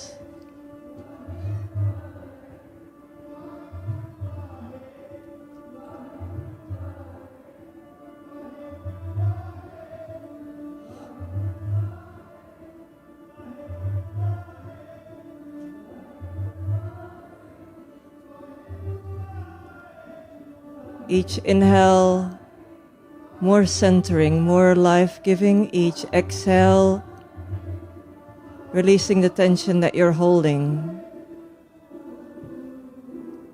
And now hear that Simran that you hear landing in the Hirada.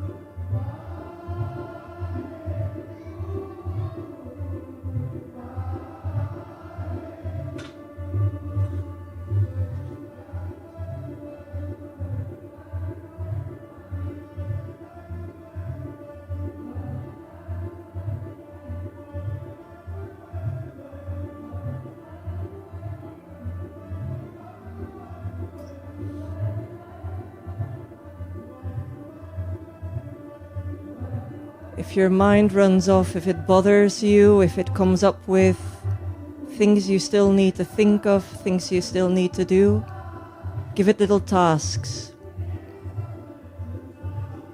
Let it focus on your straight spine. Let it focus on the space inside.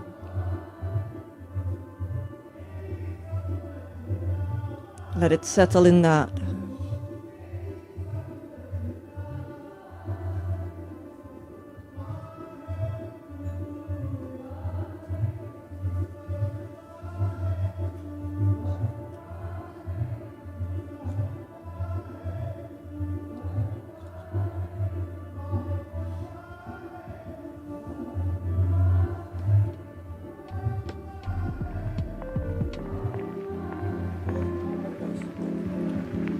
Vaheguru Ji Ka Khalsa, Vaheguru Ji Ki